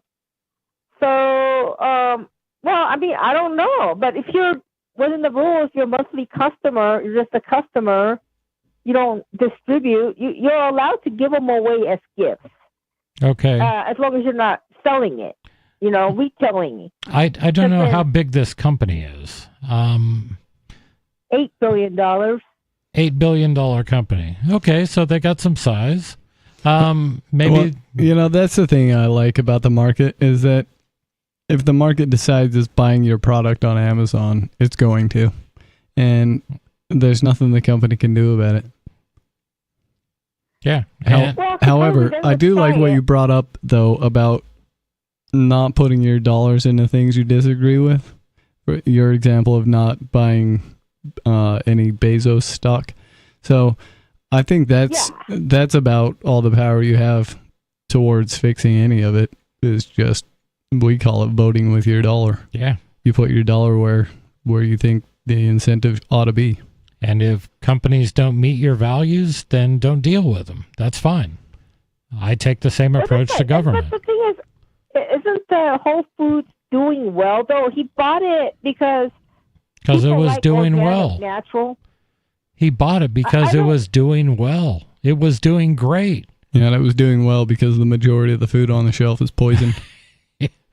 Why not? I mean, that's a smart move because people are waking up to the fact that, like Stu says, you go into a grocery store, everything you see, I'm going to say the vast majority of what you see is not good for you. Yeah. At any grocery store. Even the stuff that's supposed to be good for you. We sprayed it with a bunch of stuff that's not good for you. Have you ever seen an app called Yucca on your phone? Yeah, you told me about this. I did tell you about that. All right. Yucca's great. You can scan the barcode of any product, and it will tell you if it is high in sugar, high in sodium, if it has any additives that are dangerous for you. And it's I kind of like the app at first, but I took it with me grocery shopping, and I'm never taking that app in a store again. Yeah, you just quickly learned that you found 3 things in the store that weren't going to kill you. I didn't. I didn't find anything in the store that wasn't likely to kill me. Oh, there you go, 0 But things. The lesson I learned was, if you just buy like some meat and some vegetables, there's nothing really. I'm sure they're sprayed with insecticides and stuff like that. Yeah, and all the hormones in the meat and everything. But I'm minimizing at least the laundry list of high ultra processed food. The laundry list of crap that I get anyway. So yeah, the closer you can get better. it to its natural form, probably the better. Yeah. So Sarah, I don't know what to tell you. Right. When I tried that organic yogurt and organic milk, I could never go back to the that Lutheran or the Mountain High yogurt. I just couldn't eat it anymore. You found it better? No, the organic, the cream on the top, brown cow, and the other organic. It tastes. You could really taste difference. There's a difference in the organic vegetables. Yeah. And if you start eating organic meat, they're smaller. Like the pork ribs are smaller, but I mean, it's savory, and I could never go back to eating regular meat.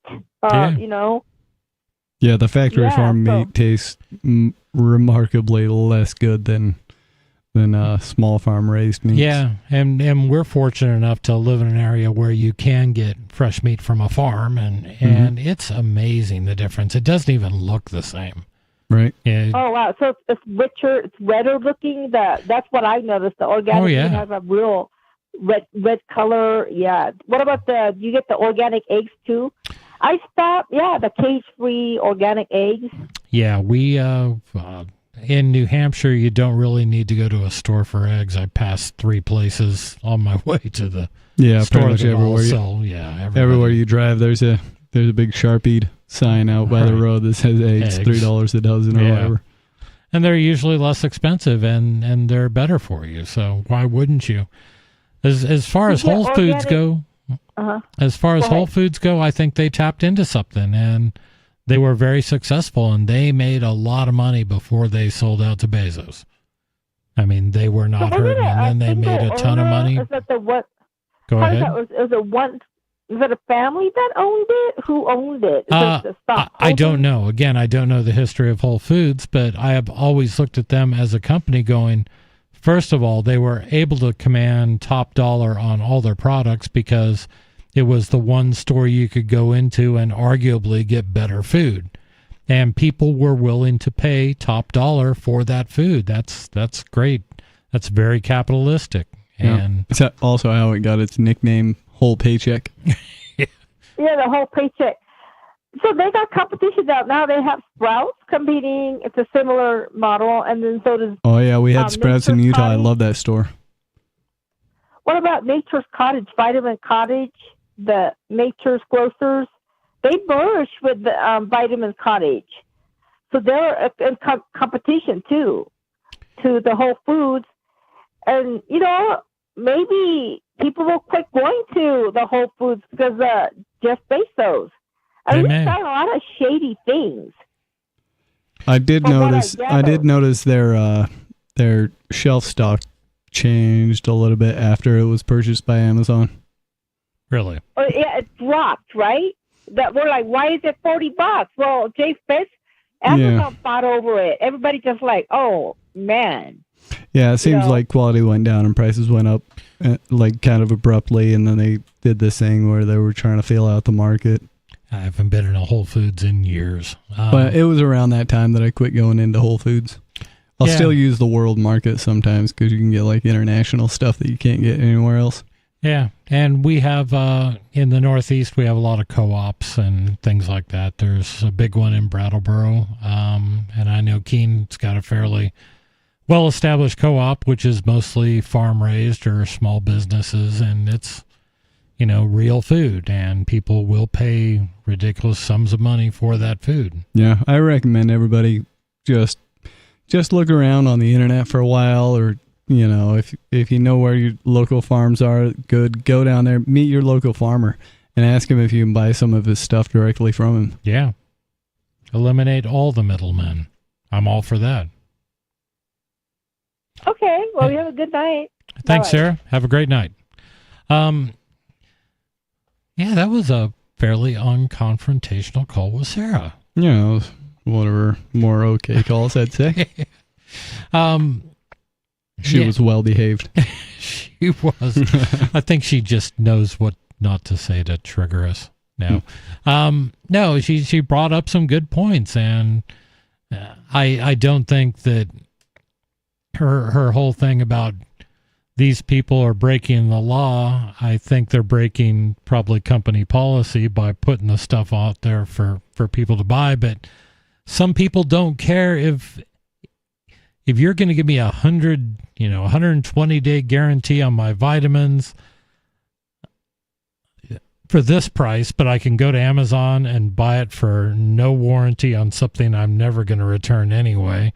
Right. For half the price, why wouldn't you? I mean, that's going to be what the market does. Yeah. Or even, for slightly more, but you get the convenience of just ordering it from Amazon with all the other stuff you were going to get from Amazon that day. Just people follow the incentive. Imagine that. It is incredible. So I found this one kind of interesting. This was a Gizmodo article. AI firms, quote, stop hiring humans, unquote. Billboard campaign sparks outrage. They took our jobs. No, they're very clear. We're just quit hiring humans. This is what you need to do. In San Francisco, the heart of Silicon Valley, well, not really, but I'll go with what they write, an AI startup called Artisan has spent an untold sum blitzing the city with an advertising campaign that dispenses with the need for humanity. Quote, Artisan's tagline, stop hiring humans, unquote. The company, which is backed by startup accelerator Y Combinator, sells what it calls AI employees or, quote, artisans. What the company actually sells is software designed to assist with customer service and sales workflow. The company appears to have done an internal powwow and decided the most effective way to promote its relatively mundane product was to fund an ad campaign heralding the end of the human age. I think it'll work. I think so too. Writing about the ad campaign, local outlet SF Gate notes that the posters, which are strewn all over the city, include plugs like the following. Quote, artisans won't complain about work-life balance, unquote. Artisan's Zoom camera will never not be working today, unquote. Quote, hire artisans, not humans, unquote. And, quote, the era of AI employees is here. Yes, grim stuff. At first glance, you might wonder who the targeted audience for these billboards are. After all, the billboards will mostly be viewed by humans, and as far as can be discerned, most humans enjoy being employed.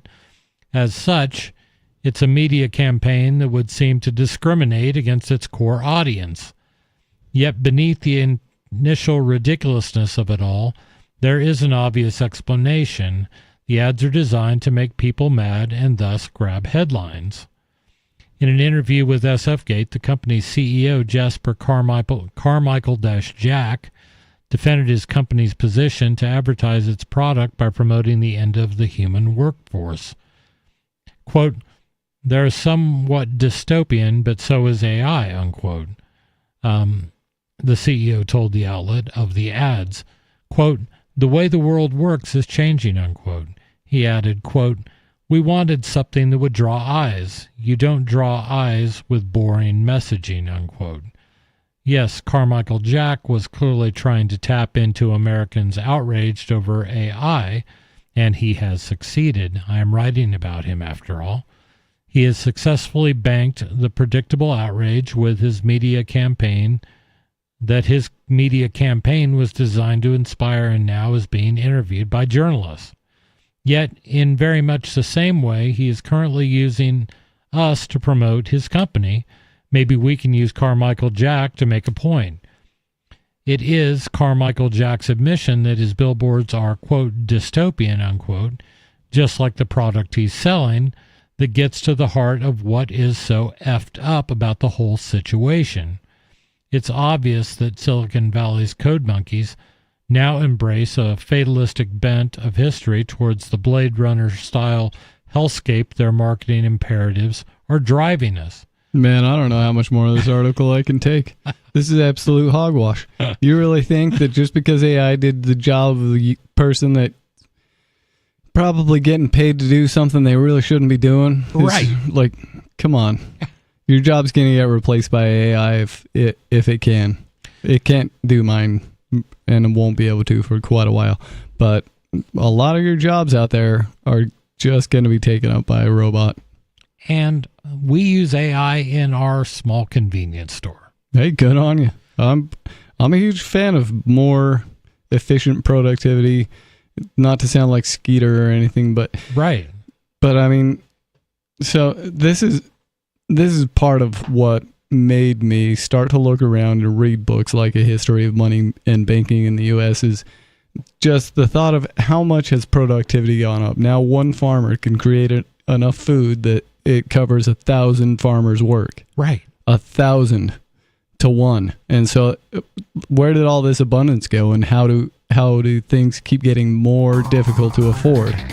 And just that question right there, once you find the answer, you'll learn a whole lot. Yeah, it's not something to be feared unless you have the inability to adapt and make yourself worthwhile. You'll do it. 603-283-6160 is our number. Give us a call. This is Free Talk Live.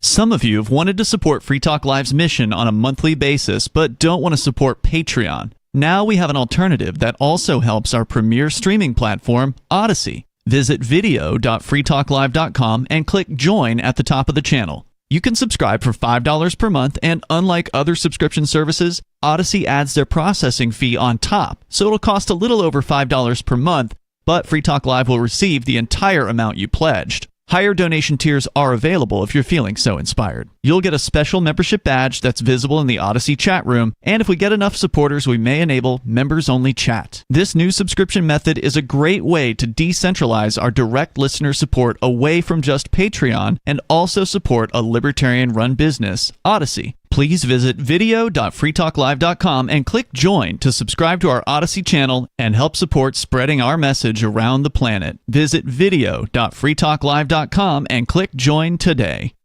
From Feature Story News in Washington, I'm Nick Harper. The US Supreme Court says it will hear arguments next month about whether TikTok should be banned in the United States. The Chinese-owned social media app is facing a January 19th deadline to be sold or face a ban, as FSN Sally Patterson reports. TikTok has more than 170 million users in the United States. Lawyers for ByteDance, its parent company, argue banning the app would restrict those users' free speech. They're asking the Supreme Court to intervene before new legislation comes in next month, which would prevent TikTok being used in the US over national security concerns and alleged links to the Chinese government. The new law is due to come in on January 19th. That's just one day before Donald Trump's inauguration. The president-elect met TikTok's CEO on Monday at his Mar-a-Lago estate in Florida. Trump opposes the ban, saying earlier this week he has a, quote, warm spot in my heart for TikTok. The US Federal Reserve has reduced interest rates by another 0.25%, its third consecutive cut of 2024. However, the US central bank has signalled just 2 cuts in the coming year. Thousands of Amazon workers in the US are gearing up to go on strike from Thursday over the tech giant's decision not to begin contract negotiations. It follows a congressional investigation that found the company pushes its workforce at speeds that could cause high rates of injury. Amazon says those findings are wrong. FSN's Benji Hire reports. Christmas is usually a busy time for Amazon deliveries, but this festive period, its employees are walking out from New York to California to Illinois, demanding better treatment, conditions and pay. One labour union leading the industrial action has blamed what it calls the corporate elitists. The issue at hand, says the Teamsters union, is that Amazon rakes in more money than anybody, yet subjects its workers to injury and abuse at every turn. Amazon has condemned the union of illegally coercing employees and misleading the public during this holiday rush. Israel's permanent representative to the United Nations has said he hopes for a ceasefire agreement with Hamas before the Jewish holiday of Hanukkah next week.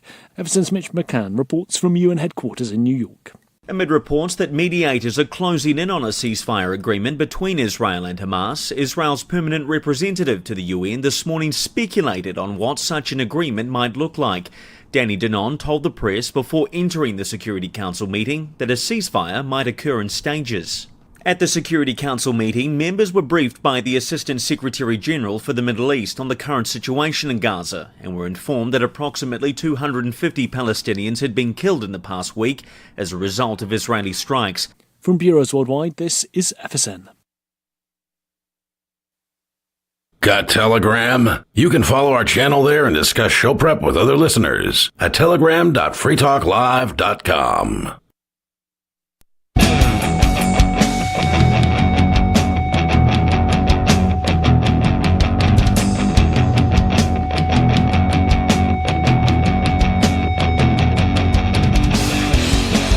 It is Free Talk Live. 603-283-6160 is the number to call. Come on. You know you want to. Call us up. Tell us what's on your mind. Change the subject. Talk about anything you want, because that's the purpose of Open Phones Radio. You can actually call us up and share your point of view, and you don't need to listen to us. Now, Stu and I we can be adversarial with callers. Not really adversarial, but we'll disagree when we think they're off base. But give us a good argument. You'll get the chance to at least put it out there and let people decide for themselves. Yeah, and if you can point out one of my contradictions, and I'm sure I have many, then I will tell you thank you. I learned a thing today, and I'll move on. Yes, and we do learn. We do learn from our listeners. We get some great calls in here. We get some atrocious calls, albeit, but we get some that are pretty thought-provoking. And sometimes it's just a experiment in trying to gauge where people are at in this great country. That is what this show is for, though, is for you to call in and say whatever you want to. Yeah. And FCC rule compliant. Yeah.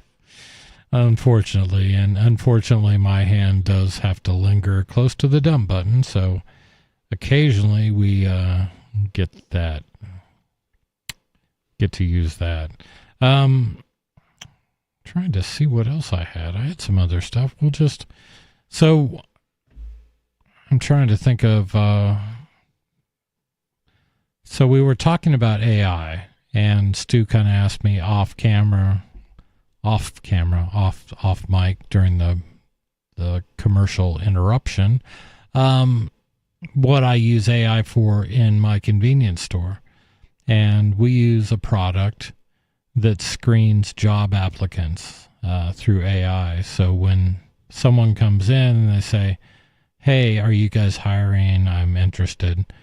We say, sure, just scan this QR code with your phone. And it takes them to the site where they put in their name and their email address and their phone number. And then it asks them 3 questions. Describe the best day of your life.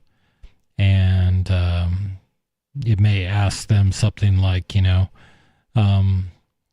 what task gave you the most satisfaction in your work history? And there might be a third one that asks something along those lines. It's just 3 questions, and the catch is they have to write a 40-word response to each of these 3 questions, and that's it. And then seconds later, I get an email or I get a text, and it's going to say, this person applied and they had fair results. This person replied and they had good results, or this person had great results. And what AI is comparing their answers to at a deep level, as they're comparing those to the results of what we say are our top performers at work. So do these people share the characteristics of the people that are best at their job for us? And as a result of that, I was telling Stu, I usually get, like, when we run this thing, and we kind of run it in 90-day segments, we usually get about 100 applicants. And if I spent a half hour going through each applicant and doing a 15-minute interview with them, that's 50 hours of my life. Yep, and it's a big chunk. And as a result, I may only interview out of 100 applicants, maybe only 10 or 12. Yeah, the ones that got past the AI. The ones that make it past my AI gauntlet, I interview those. And the other thing that has happened is that our retention has gone way, way up. Our churn, the number of employees that leave, has gone way, way, way down. Mm-hmm. People end up working for us. They're better employees. They more closely align with our values. And I spend less time in the hiring process, which is a real frustration for any small business person. you spend a whole lot of time trying to find the right people, and this sort of provides a shortcut. So for me, spending $270 to get 50 hours back every month is a really big deal, and that's just one example of using AI in our work. We were also talking about farmers and things like that, and AI with making farms more productive. Just AI and technology, it's amazing the advances that are occurring in agriculture. Yeah. Compared to, when I was growing up. I mean, now they have, robotic sensors they're placing in fields to determine how much water is actually falling on a field, sampling the soil, determining what it is deficient in. Does it need to be more alkaline or more acid for, the optimum pH and all these different things. And sadly, they're probably doing encouraging some use of artificial chemicals and stuff like that, but it is making farms more productive. And these are not inexpensive upgrades. I think the cost was somewhere around $1,000. It wasn't $1,000. I read somewhere they had put a number on a dollar figure per acre that seemed pretty high for me, but I'm used to farming. Where I grew up, it was dryland wheat farming, so if you had 2,000 acres, you might make it into middle class. It has to be done on a very large scale, but lots of farms, and it's not just the big guys. Smaller outfits too are looking at different ways that different technologies can help them improve their yields, and I think it's great. And that's, a field that has notoriously been manual. And anything they can do to, take that manual labor and more smartly apply it, reduces costs and allows them to grow more food, which we still need. Yeah. I think it's a good idea too, to get the AI to do as much human work as it can. Because at that point, it's just going to free humans up to do something else. Yeah, and who knows? Maybe someday we'll be able to do what we actually enjoy instead of just working all the time. Not that I don't enjoy my work, but we're going to go to the phones where we've got David in New Mexico. David, you're on Free Talk Live. So what was I missed the AI thing you do at work that saves you 50 hours? Oh, it's a employee screening. Yeah, looking at job applicants and running them through our AI gauntlet to decide which ones we actually need to interview. Yeah, cool. So how many employees do you go through every month? We don't. How many applications or how many employees? No, how many employees? If you 50 hours of labor just to screen them, how many employees do you actually turn over every month? Very few, like maybe one per month. That's why I don't, like bigger companies use this service year round. And because I'm a very small business, I can run it for 3 months at the start of every school year. We're right on a college campus.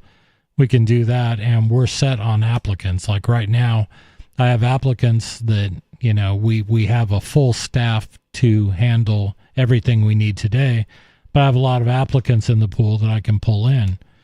The other thing we do is we don't, we're willing to hire people, and they can choose the hours.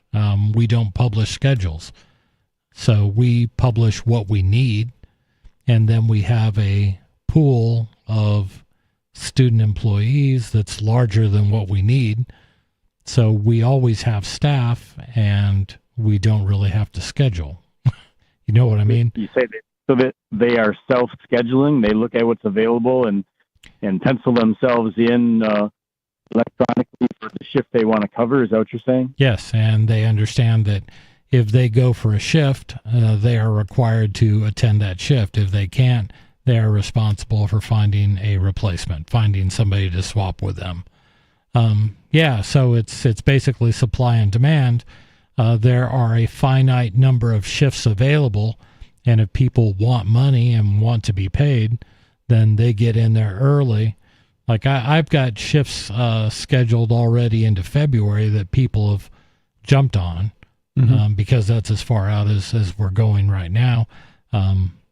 But they're already taking shifts in February because So what you're saying is this whole this software package that you've purchased from whatever vendor it is saves you 50 hours a month, every month, year round, for everything that this software does. Yeah. Well, and the hiring software is AI. The scheduling software is just kind of putting a new paradigm on scheduling. It's not like I have to figure out who's available to do what. I can come up with a schedule that is blank, and then they can choose or ignore. That's it. And if I have enough employees in the pool to cover the hours that are necessary, then it just happens. So I don't ever schedule someone specifically for some time. Yeah. They just take it on their own. Well, and normally that's the job of a manager, to sit in the office for 3 hours writing up a schedule. Right. For which time you have to pay them. And yeah, and I would spend hours working on schedules, and I've done that my whole life. It sucks. Yeah. So if I can automate that and make it, and the employees like it. I mean, they like the fact that they can choose whenever they want to work. I bet that sounds great. Yeah, it's just kind of taking a new look at different parts of how we do our business with the goal of eliminating any work for me at all, so I can just sit back and light cigars with $100 bills. That's really where we're going with this. And once again, back to the math, the 50 hours a month savings that you quoted. Two questions. One, is that 50 hours a month? And I know this was already asked and answered, but the 50 hours a month, every month, 12 months of the year. And second, is that only for the hiring, or is that the hiring and the scheduling? Hiring, I should revise that.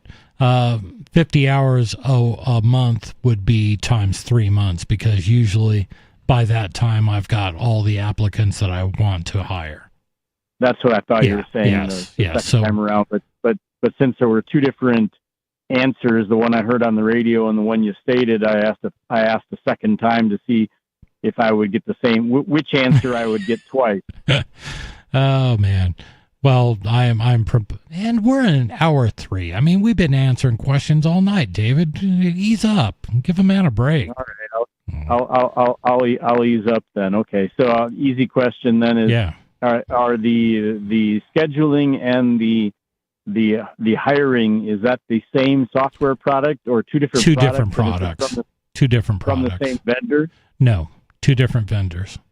The scheduling thing would be a modification on a spreadsheet. Pretty simple. Yeah. Scheduling is done through a separate vendor who also does our payroll. So, when and for our employees, once they become employees through the AI gauntlet, they've made it through there, and we've spent 15 minutes with them interviewing them, and they're onboarded. Then they're going to get the app for our scheduling and payroll system. Got it. Could also do our vendors. What's that? I said, who are the two different software vendors, product vendors, the one for the hiring and the one for the hiring vendor payroll? Is a company called Sprockets.ai. And for our scheduling and payroll, and maybe next year our HR stuff too, is a product called joinhomebase.com. Okay. Yeah. And when you say HR, that's different than hiring? Yes. HR would handle all the... That's short for human resources. Yeah, all the stuff that government makes you... Kind of a creepy term. Right. And they would also provide some, all your policies and all that stuff that I've written myself. You have to have HR policies if you want to be not sued. So we have lots of HR policies that I've kind of written with the help of legal websites and stuff like that. And they would begin to handle all that stuff, benefits management and stuff like that. they'll do that too, but we don't have them doing that yet. May do that next year. Yeah. And yeah, it's not ridiculously expensive, but that's the whole thing. Through automation and through AI, there's all sorts of ways that you can kind of try to make yourself more efficient. Number one, which is my biggest goal, is I don't want to be spending hours and hours and hours doing hiring or doing payroll or doing scheduling. And all those things are more or less automated for me. So that's more time I can dedicate to trying to come up with other ways to make money. Right. And so you spent a lot of the program talking about switching gears. You spent a lot of the program talking about our money system. And there seems to be, I mean, we can dissect this piece by piece, but the biggest elephant in the room seems to be that there seems to be some sort of a gang, some sort of a cabal that has created a system to make slaves out of you. And I know that we're rehashing, that's been said over and over and over again. Sure. But at some point, it has to be addressed in a practical way. Either the gang has got to be eliminated, or you have to accept being perpetual slaves. So what are we going to do? It's up to every individual to make that choice. I know which way I'm going. Yep, me too. Say that again? I think every individual needs to make that decision for themselves, but I know which way I'm going. Which way are you going? Fight them at every turn, every possible turn. Okay, and since it's an impossibility that everybody will make the decision in cooperation, in conjunction with each other, yep. Then what are the prospects for eliminating an illegal gang, which they are, without a universal mindset? Difficult. Yep, extremely difficult. But not impossible. I mean, I look at the American Revolution, where at the best estimates, 3% of people supported getting away from the British. Well, and they almost did it too. Yeah. What do you mean? Yeah, well, they did do it. It was. I don't know. War of 1812 ended in a draw, so I'm not sure. Well, wait a minute. You didn't let me finish. And if I'd have finished, then you'd have had my full statement. My apologies. They succeeded. Pardon? My apologies. Please continue. You don't have to apologize. I don't have that fragile of a. All right, go ahead though. But so they did succeed for that moment. And yes. So that's the way I look at it. It was a virtual complete success. I mean, 99 point whatever for that moment. And then the process begins again, where they try to re-enslave you. And so, yes, as you said, by 1812, they were to the point of making physical, kinetic attempts to re-enslave you. Yeah, earlier than that, but yes. Yeah. Yeah, well, I see your point. It's a game that doesn't just end because you decided to make a certain move. Well, hence come the cliche phrases of all the appropriate cliches of the Tree of Liberty and jealously guarded and eternal vigilance and all of the all of those. You're right. Your duty. Yeah. All of these. Yeah. Yeah. And what year was the Whiskey Rebellion? I don't remember. Wasn't that pre-76 though? Yeah. Well, it was pre 1800, but that was under Washington's. Oh, I think it was between 76 and 91, right? Between the Declaration and the Constitution. It was after the Constitution, but okay. And it was during Washington's first terms. Oh yeah, that was absolutely Washington. Yeah. Yeah. So like George Washington, who happened to be more proud of his Freemasonic status than his U.S. presidential status.